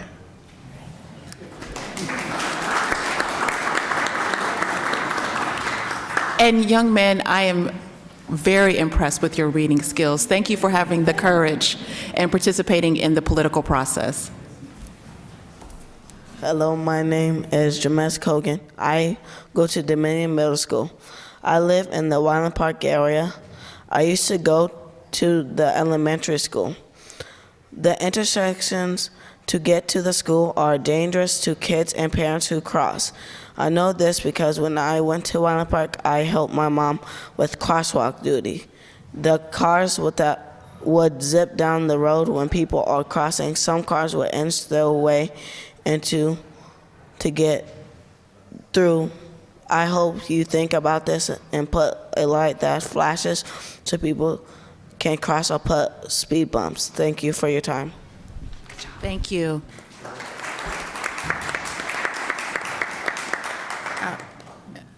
Yes, please.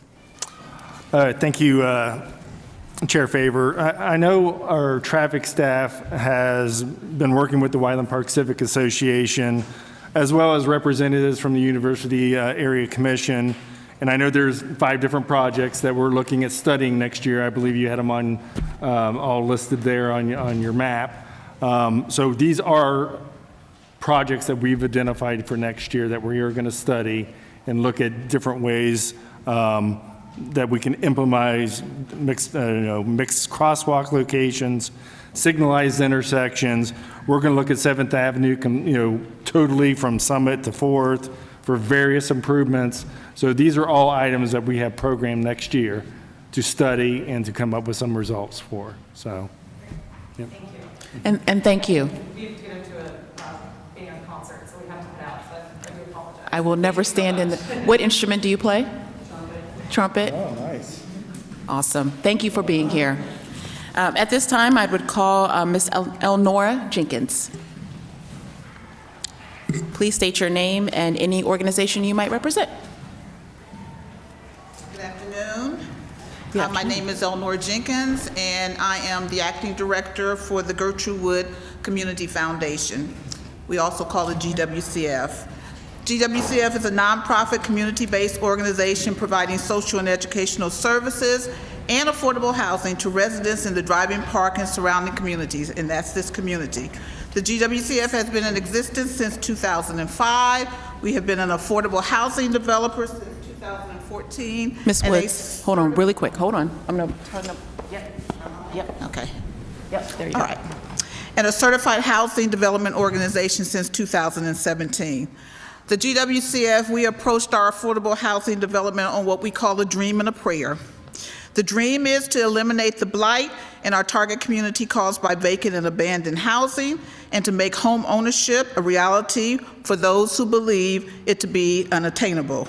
The prayer is to do it in the most cost-effective way possible. Through our teamwork, we did make the dream work, and in 2014, the GWCF launched One Street at a Time, and we purchased our first home for development. In 2014, the total development cost of that first home, that includes the acquisition, our closing costs, rehab, total development cost was $159,219, and we sold that home for $85,000. The buyer at that time, who was at 80% of the AMI, his total annual income was $40,000.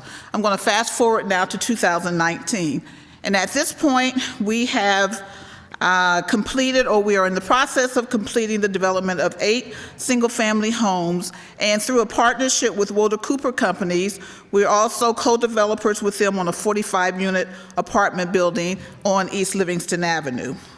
So, between 2014 and now 2019, that's a period of 5 years, our total development cost has increased by 22%, and the market value has increased by 46%. However, the income levels of our families have virtually remained the same. The GWCF target community has benefited from our affordable housing program. The program has made dreams come true for 9 families who were renters and now own their first home. The program will support households to live in a secure, full-service building, with many of these individuals having the opportunity to age in place because they live here already in this community. The program has influenced existing homeowners to rehab their homes to keep up with the standards of the changing surroundings, and the program has paved the way for other reputable affordable housing development in our community. But with these same successes, we have created some challenges. And the main challenge is, how do we keep affordable housing affordable? We believe that soon the Gertrude Wood Community Foundation will struggle to find low to moderate income buyers that can afford to purchase home with market values increasing at the rate we have witnessed in the last 5-year period. This is a challenge that is currently before the Gertrude Wood Community Foundation. And as we continue to build our capacity, we will have to address these challenges to keep the dream alive for those families who may have no other way to achieve home ownership except through an affordable housing program like One Street at a Time. And I do want to acknowledge the support that we have received from the Department of Development, the Housing Division, for our affordable housing program. We do appreciate that, and I'm sure the families that we have served so far, they appreciate it as well. Thank you for your testimony and for the work that you're doing in the Driving Park community. But I think it does beg the question to really start to narrow in on what we are considering to be affordable housing, and in order to do that, we have to collectively agree on the scope of what that issue is. So to Director Stevens, what does the department consider to be the scope of the problem, and on a unit basis, how are you planning to address that, and do you have an idea of what the department is looking to construct as it relates to affordable housing next year? Yeah, thank you, Chair Favor, and thank you to the Gertrude Wood Community Foundation for the work you're doing to uplift your neighborhood and address affordable housing.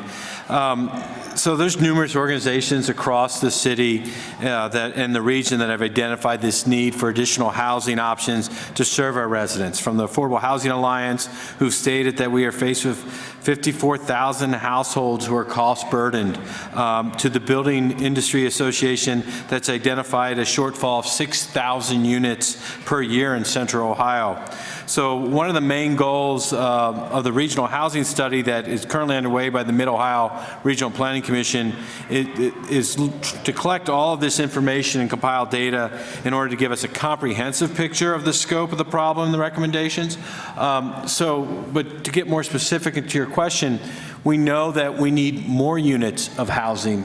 We need more units of affordable housing because there's a very basic market component going on with demand really outpacing the supply we have throughout the community. And that's important to have, to continue to invest in and have mixed income neighborhoods, those neighborhoods that really make Columbus strong.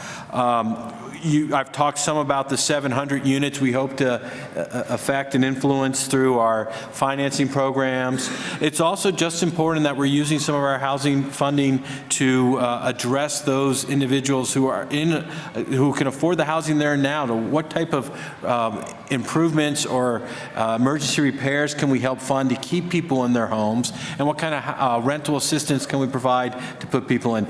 I'd like to say there is one solution to this, but it's a challenge that's going to take partnerships with the community to help resolve. Yes, and you have acknowledged, Director Stevens, the conundrum that we're in as Columbus is growing, and we're building, and it appears that we're building everywhere, over 8,000 units a year, but we're still significantly underbuilding for what our needs are. In order to keep pace with where we're headed, we need to be building at 14,000 units a year, and we are significantly below that. So we've got a lot of work ahead of us. And if you don't mind, I think that's important as we talk about that. There's a density component, so having public service here and the work they're doing to how are we managing the traffic, how are we looking at other mobility options. I know the leadership you do of Smart Columbus and the mobility work there is important. So it's not done in a vacuum, and I think it's important that across the city organization that we're working on trying to find solutions that have an impact on all of this. Thank you.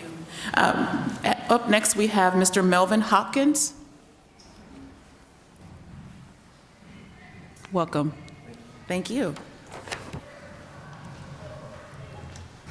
Thank you, City Council, for allowing me to speak. I'm here. I want to give a testimony. I am one of the beneficiaries of the city program. Quick background, I moved here at the age of 31 from Chicago, and there was a lot of opportunities that were out there that I wanted to take advantage of at that time, but they weren't open to me. And my job brought me here through several occasions, so I moved here. And just to, sorry. Take your time. Well, when I moved here, I had my goals to establish my life and my family with my daughter, and I took advantage of the land bank opportunity that they had, and it wasn't just the land bank helped my family. If I look in my neighborhood that I live at now, outside, if I look in the neighborhood, I see other little guys that were like me. And when you look out and you don't see anyone that have accomplished anything or successful, you don't believe that those goals can be reached as your own. And just, I'll end with a small story. I pulled up to my house that I was remodeling, and some of the kids were out front. And I asked the little guys if they could not sit on the porch and stuff while I was fixing it up because I didn't want them to get hurt. And when I moved in, I'd have, a little barbecue and they could come by or whatever. And just to look in their face that they was like, you're actually going to live here and not just working here? And that whole concept seemed foreign to those guys. And to be able to tell them that, yeah, you can, and to highlight the importance of educations and academics, because I'm an engineer, so, I drove that home to those guys, and to say that Columbus as a city, every city has challenges, but from me on the outside, from the judge on the end to you, Councilwoman, I felt that just from my visits, and it's now penetrating into the neighborhoods and into the people. And I just wanted to let you guys know that it's not for nothing what you're doing, that it's actually touching people, and there's going to be a longitudinal effect of this because, even the other investors that weren't going to be occupying the properties, they saw what I was doing with my home, and the lady told me she went back to her development team and changed their budget to enhance that home because of what I was doing, so thank you guys. Thank you.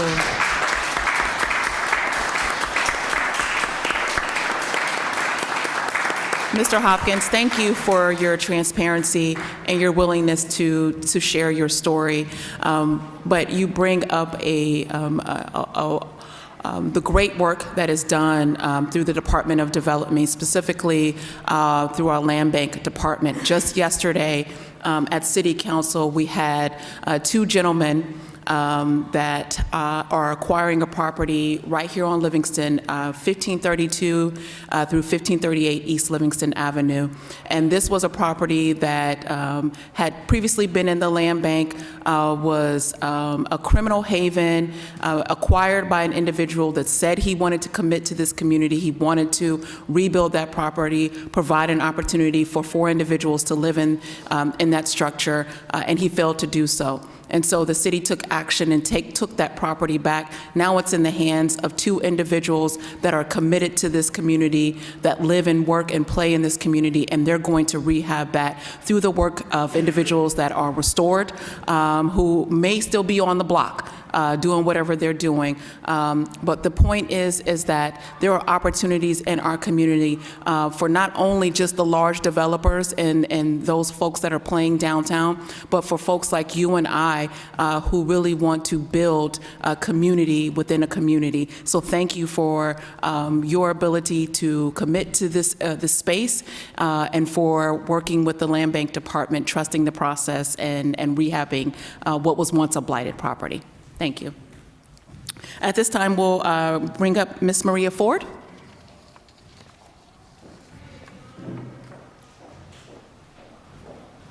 Welcome, Ms. Ford.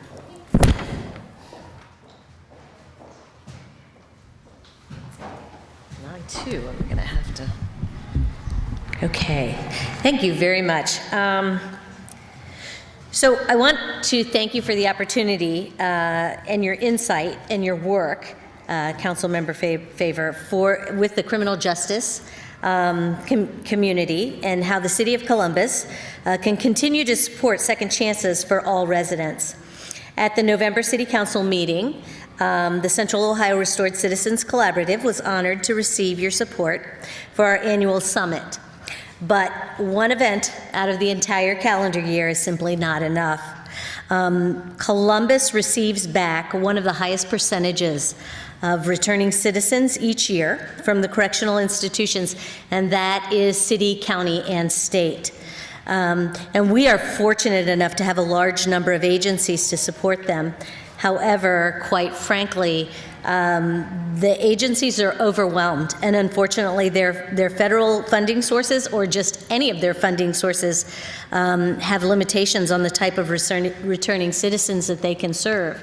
I work for the state of Ohio, and I'm an employment professional. That's just a background, because a couple of the people that I have worked with recently is a 19-year-old young man who was sent to prison because he and his 16-year-old girlfriend were sending images to each other.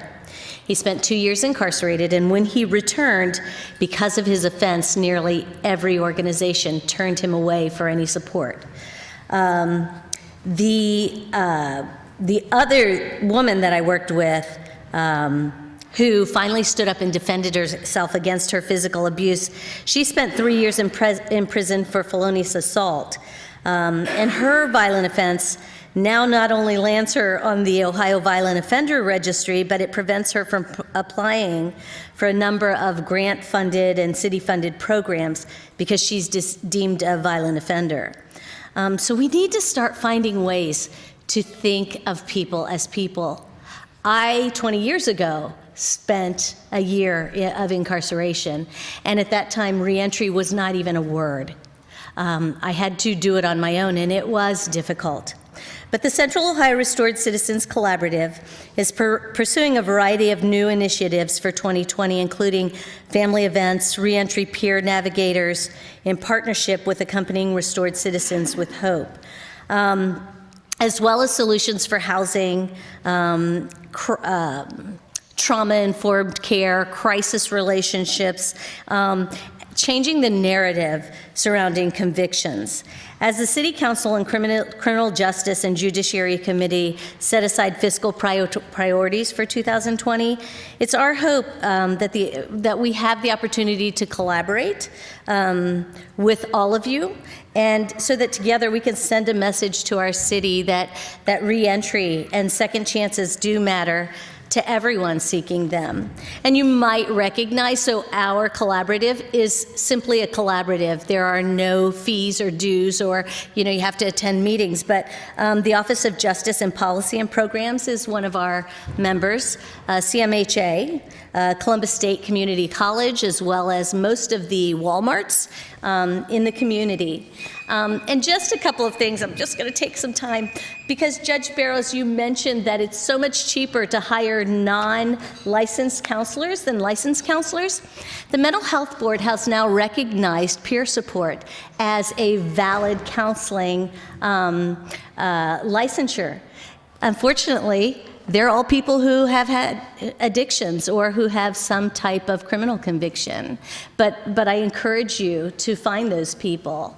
And for the blighted properties that Mr. Shin and Mr. Stevens talked about, I envision one day that we can release those to people who aren't able to rent or aren't able to buy because of their criminal convictions. And let's get some apprenticeship programs together and teach them how to restore these properties. Let's start thinking in a way that is more inclusive and will benefit the entire community. Thank you.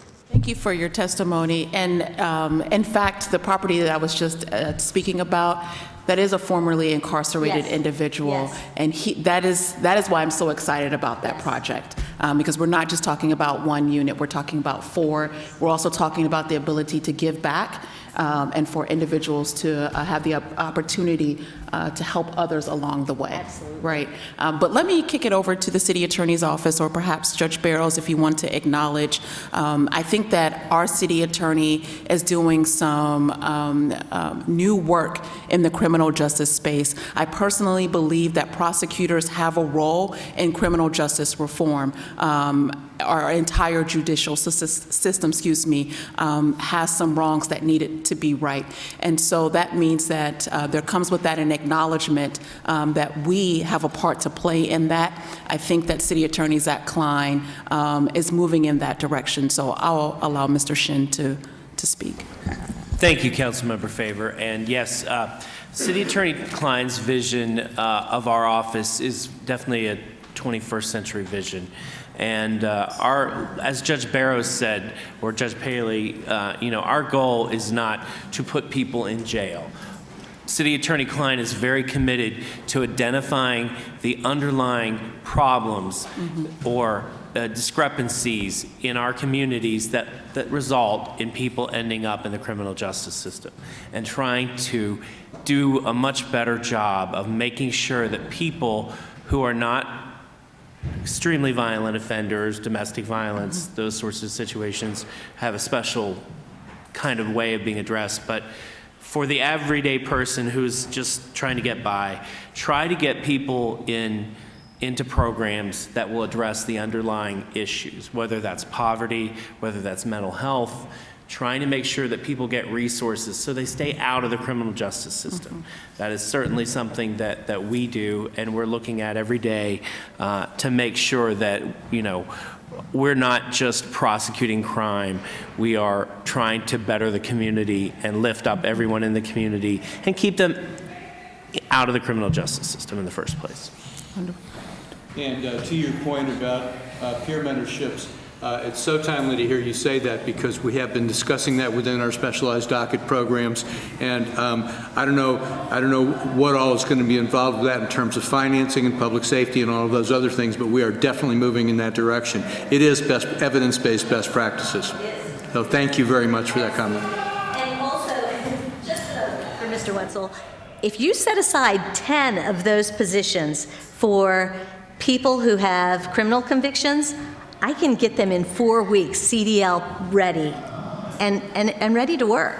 It's getting them jobs is not as difficult. It's getting them the housing, the transportation but we do need to get it's a holistic effort, and it takes every person in this room to be able to work together and to be able to willing to work together to get people back on their feet. Thank you so much for your testimony. Up next, we have Mr. James Peltier. Did I say that right? I'm sorry. How do I pronounce it? Peltier.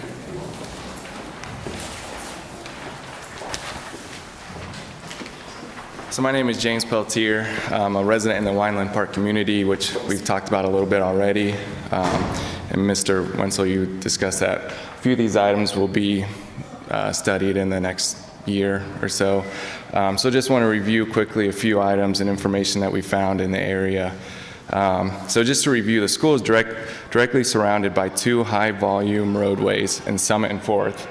So the school is right here.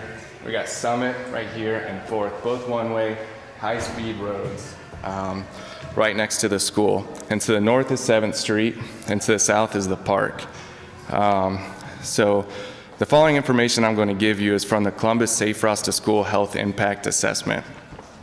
In a 2-year span, within a half mile of the school, there were 53 pedestrian and bicycle crashes with vehicles. The average for the focus schools is only 17. Wineland Park is over 3 times higher and is the highest out of any other school.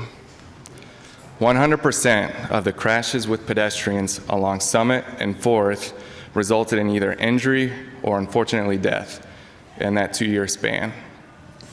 If a pedestrian is hit by a vehicle traveling 40 miles per hour, they only have a 20% survival rate. And this is all information from that health impact assessment. And people driving on Summit and 4th are going well over 40 miles an hour. So I'd just like to summarize some of the improvements we have been discussing with the city's transportation department, Ryan Lowe. He's been very responsive with us and been doing a good job with us.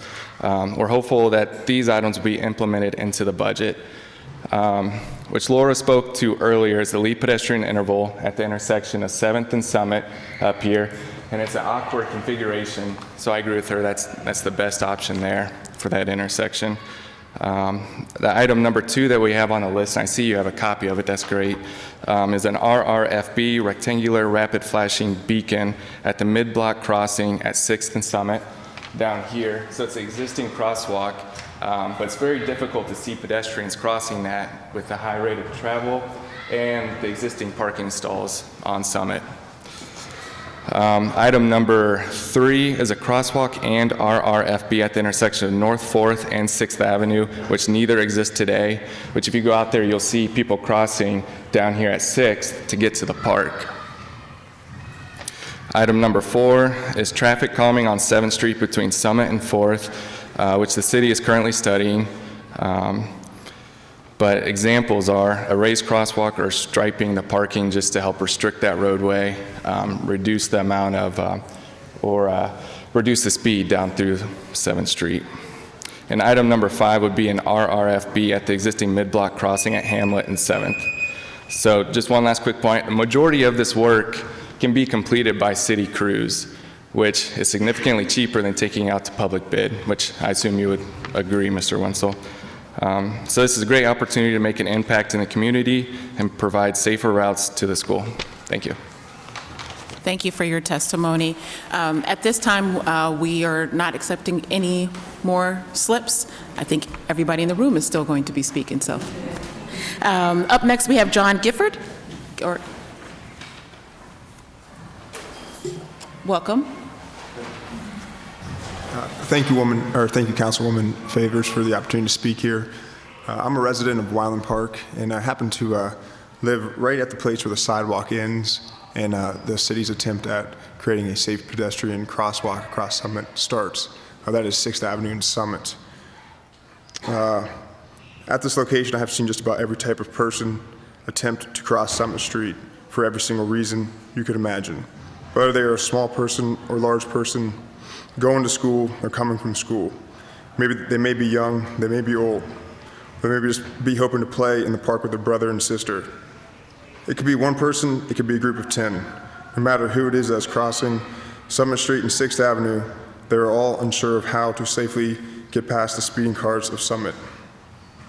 Cars that, according to the city's community mobility plan from 2011, are traveling on average of 45 miles an hour. This is in a 35-mile-an-hour speed limit zone. With statistical facts found in the city's numerous studies, such as the city's health impact study that James alluded to, showing that there are 53 pedestrian, car, bike accidents in that area, and multiple other studies paid for and completed by the city, such as the 1996 neighborhood revitalization study, and the 2006 Wyland Park neighborhood plan, and the 2011 community mobility plan. All these studies conclude that both 4th Street and Summit Street are areas of most concern that need to be addressed. For over 25 years, the city has came to the same conclusion and nothing has been done.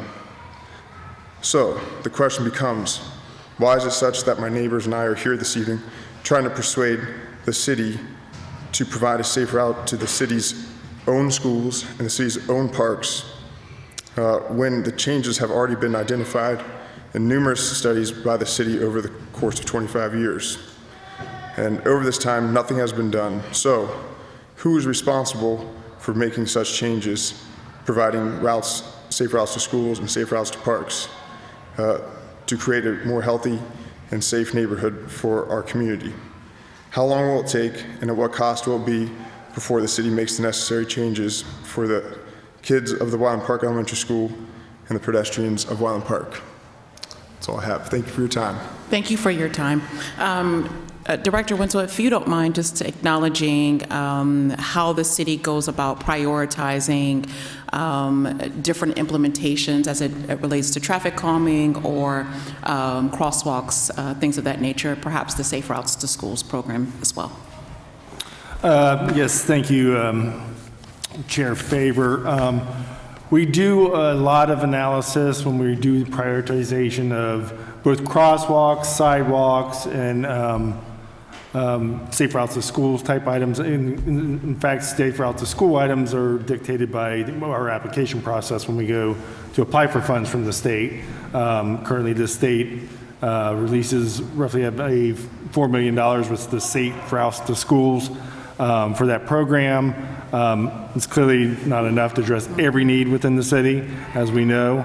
And I believe each city is limited to the amount of money that they receive each year as a part of that grant. But we actually look at traffic data. So we're looking at crashes, we're looking at 311 requests, we're looking at professional engineer documents that they've come out and done certain studies. And one of the studies that you're referring to, the 2011 Community Mobility Plan, is one that's a decade old. So there's been a lot of changes in that decade, and a lot of those recommendations that were in that plan aren't even feasible in that location, in some of those locations. So that's why we need to study this again next year, and that's why we're putting a strong effort next year to do that. And then we agree that one of our first priorities within this whole study is to look at upgrading the traffic signal around the Summit and 7th intersection. So we're looking at doing improvements and looking at timing, maybe whole upgrades, things of that nature. So we need to study that again next year and implement those changes as we, with new technologies and new things that have come about. Thank you, Director. Up next, we have Ms. Quay Barnes. Excuse me.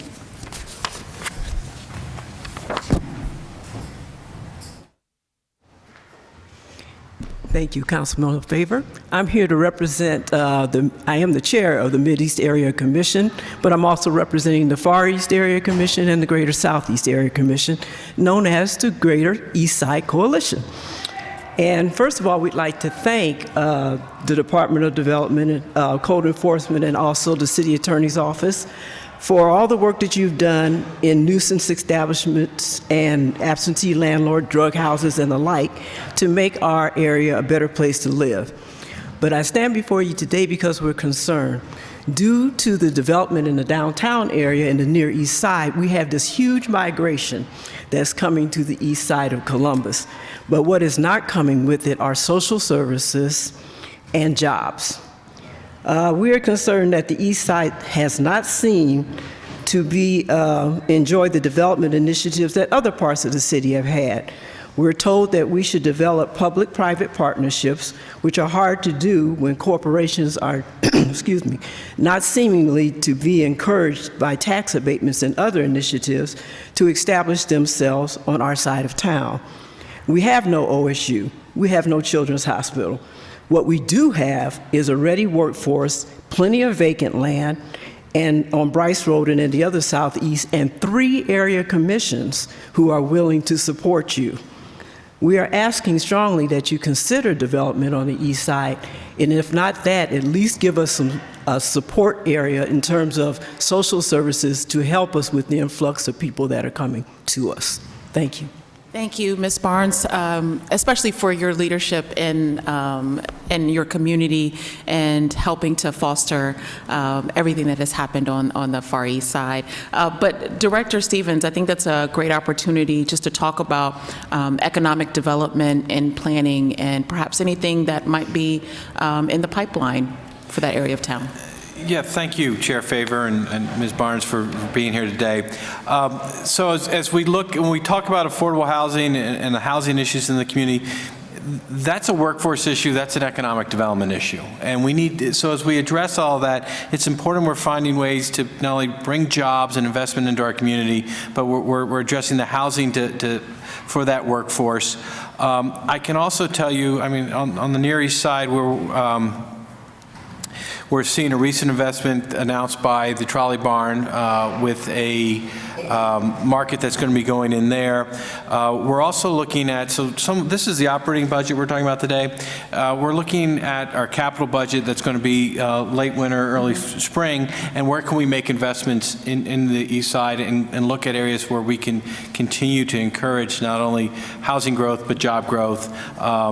But the social services that are important in the community that we wrap around, that's why we spend time investing in our human services, why Council last night approved a social innovation fund to not only, so we expect a lot of our human services agencies, but we also want to build some capacity with those program managers and through that innovation fund. So I'm trying to be brief, I'm trying to stuff a lot of things in there, but I can tell you, from a public policy priority for the mayor and city council, we want to see prosperity for all. So we're focusing on what are we doing to attract jobs and having jobs available for individuals. What are we doing to provide housing throughout our community? And then what are we doing for, as development occurs, how do our residents, especially those small minority and disadvantaged businesses, have opportunities to do work in that development? So I think those are the three big things that we're focused on. Thank you, Director. Up next, we have Mr. Frederick Lamore. Welcome, sir. Thank you. I want to thank Councilwoman Favors for hosting this, and thank my good friend Pastor Newman for reminding me about what's going on. I want to salute Clerk Tyak and Judge Burrows and all the rest of the directors. I don't want to seem like I'm redundant, but I think Gertrude Woods Foundation echoed my sentiments, and then also Mr. Hopkins echoed my concerns, because there are so many people who cannot afford rental properties, and they want to get their own properties. But so often when they look on the land bank site, the properties that they see on the street, like there's a property right over at on Bulin in the 900 block, it got a land bank sticker on it, but it's not on the site. So my concern is what determines what goes on the land bank site, because there's a sticker on the door. Is it a selected group of homes that are going to developers, and this, or a selected group is going to personal residents, people are trying? You know, it just needs to be some equity in what house you can get, because I don't want to just get the houses way out somewhere that's going to cost astronomical, but a house right in the neighborhood. How is the land bank selecting those to determine who goes to developers and who goes to personal residents? And that's a concern I have. Okay, wonderful. Thank you. Thank you. And I will absolutely kick it over to Director Stevens, but I know he's going to hate me. But we also have Mr. John Turner, who's present and would be, who works with, is that okay? That's what I was going to do. All right, wonderful. Mr. John, please come up to the microphone, or you can come up to the table.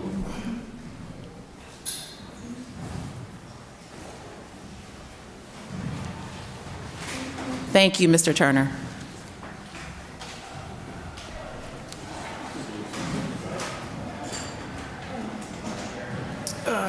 Thank you.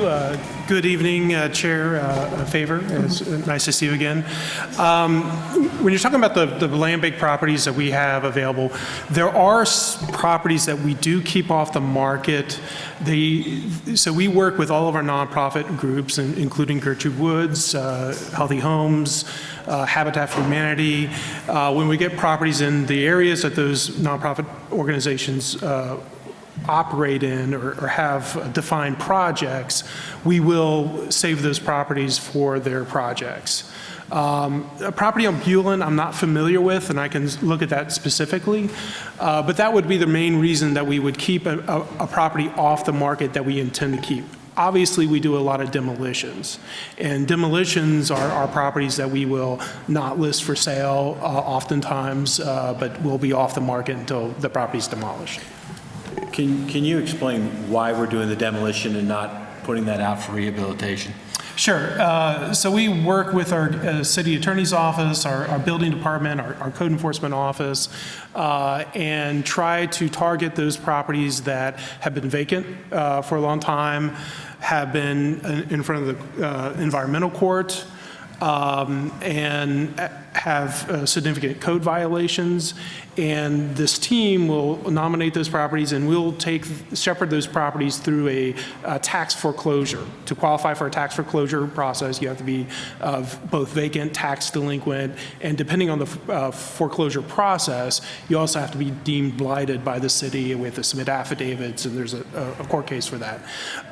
When we get the properties, our staff will evaluate these sites, and keep in mind that these are the properties that we work off the list from our code enforcement office of those properties that they deem to be the worst in the city. So these are the properties that have been, again, vacant a long time, high grass, high weeds, and a lot of issues. So some of them we demolish, and a lot of them, if we think that there's a buyer out there for that property, we'll list it for sale. And That was my concern. If I live in the driving park area, and there's homes in the driving park area that I'm trying to purchase, because Gertrude Woods Foundation is working in the same driving park area, that means I don't have selective view to them. They'll be saved for them. There's a select view saved for them, and I want to have a chance to purchase it. Okay. So, yeah, I mean, as we said earlier, you know, the land bank program, by doing this, by working very closely with our nonprofit partners, we have been able to have over 900 units of affordable housing developed on former land bank sites, and that's just since 2012. So that is a priority of our office, and we want to make opportunities for our nonprofit groups because, frankly, oftentimes they're priced out of the market also. Yeah, okay. But there's opportunities, right, Mr. Turner, to foster new relationships with individuals and entities that are looking to also participate in the affordable housing development process, right? Correct, yeah. Okay, all right. Because I heard Gertrude Woods say that it's not affordable anymore. It's making it where it's not going to be affordable, So my concern is I don't want to be living in this area, and I'm trying to purchase property for my memberships that's losing homes because they can't afford to rent, and to purchase properties for them to have some place to live they can call their own. But because of the fact that I'm not part of an organization or whatnot, then I don't get dabbed at just like everyone else. That's the concern. You don't have the answer right now, but that's the concern. We should talk. Thank you, Mr. Lamar. Up next, we have Derek Richardson. Yes. Welcome, sir.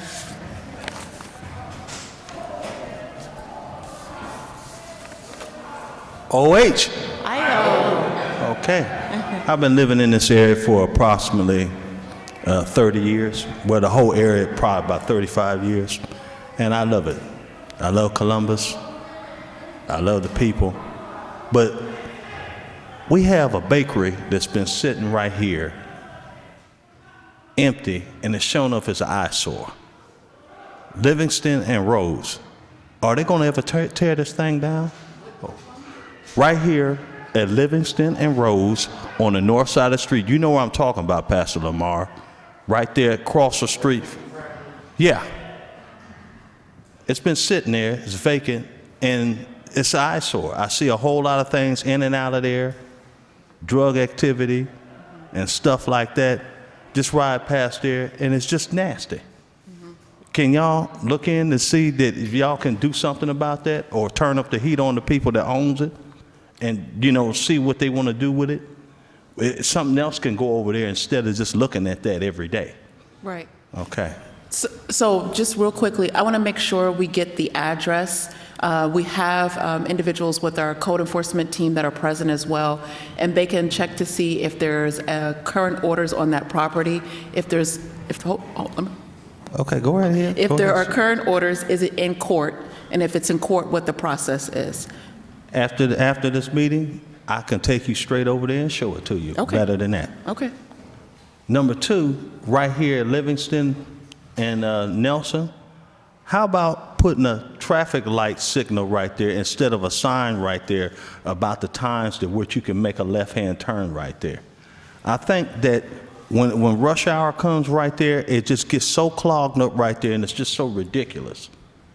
And when you got two cars going each way, or if you're going east or west, it's hard for you. If you have a truck, somebody can just go right past you and they can knock your mirror off or whatever. There was a project on the west side, which was right there, Alcar in 3C Highway, where they widen where the railroad is. That would be nice if they can do that over there, okay? I mean, I don't know how much money it's costing, but something needs to be done right there. It's been several accidents that's been right there, is that y'all can do that. And three, I have drove down Champion and Mount Vernon where y'all had a new project, but it used to be one-way streets. Well, now it's two ways. They need to put a four-way stop sign right there at Mount Vernon and Champion, because once you stop, cars just keep going by. It's a busy street. You do not need to have a two-way stop sign without a four-way. People need to stop right there at the intersection right there. Thank you. Thank you for your comments, sir. And if we can make sure, Hannah, we get his, even better. Ms. Truesdale, if we can get his information and just confirm whether or not the property is currently in court. Awesome. Next we have Kit Logston. I'm so sorry. Welcome.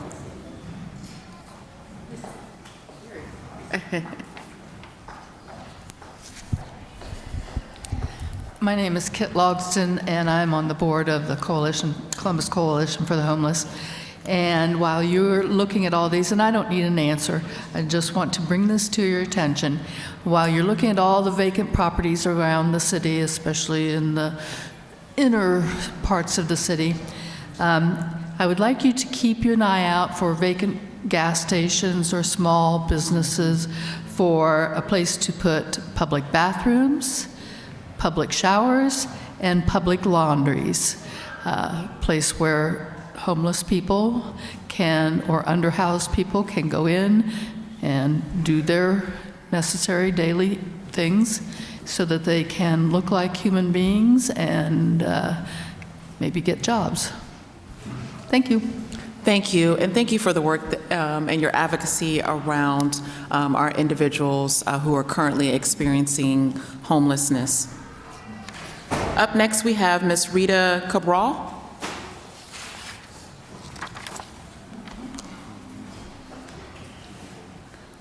Welcome. Thank you. Thank you, Councilmember Favor and everybody in the group here today. I am Rita Cabral. I am a commissioner with the West Scioto Area Commission, and I also serve on the zoning committee. We have met with all council members in the past in regards to our request for a traffic study on Trabue Road. We have numerous developments going on, major ones, for example, the Wagenbrenner going on close to Riverside. And that is also in the area where the new Metro Park is going in. We have Preferred Living going in at the corner of Trabue and McKinley. And I'm not going to list them all. We have a development from Metro Development coming up this Thursday on Trabue Road. It will be 312 units. Of that group, 70% is going to be 2 bedrooms. So we're going to have definitely more than 300 cars in that area. Our area is going to be inundated with cars in the next year. I mean, these apartments are starting to open right now. Many are under development. We need our roads studied and reviewed for improvements for the safety of our community. So this is just a reminder that we have put in a request numerous times for the study of the Trabue-Robert Road. So that is my say. Thank you. Dr. Wenzel, any comments there? Of course, yes. We know about Trabue Road. We know there needs to be a study done. We see all the development that's going on. In fact, we've been working with the developer because typically when we enter into these development type deals with the developer, we require them to do the study as far as what the impact would be. And let alone are we just looking at Trabue Road in front of where the developments are going. We are going to study Trabue Road all the way down to Hilliard Rome Road. Mm-hmm. So we're not just looking at traffic also, we're looking at other mobility options. So we're looking at sidewalks, we're looking at shared use paths, we're looking at things of that nature. Not even just on Trayview, but even some of the other corridors that meet up to Trayview, like McKinley. So we are studying it. We actually have, and I'll go back to what Director Stevens said, we are putting in our funding request right now for our capital improvement budget. And I know one of our requests is to finish out the study of Trayview Road, at least what our share is. So we're going to be going through that process early next year and developing what our capital improvement program will be. But we know that this is one of our requests in there. So Please keep us in the link in the conversation. Absolutely. Director Stevens? Thank you, Chair Favor. I just want to make the point that it's great that we're adding housing units to our inventory, but I also, the community has engaged council on this issue around density and growth and traffic, and council has been very clear in the direction that as we look at these future developments and as developers come in to talk about these new investments, we need to take a much more global view on how projects are managed and investments are made, and then plan for that going forward. So I just want to emphasize that message is one that's been communicated, it's been heard, and is being emphasized. Okay. Thank you. Thank you. And last but not least, Ms. Bridget Tharp. Ms. Bridget Tharp. All right. Anyone up here have any last comments? Dying things they want to say to the City of Columbus? All right, wonderful. I want to thank once again everyone from each department that has presented and provided us with more information about their plans for the 2020 budget. Excuse me.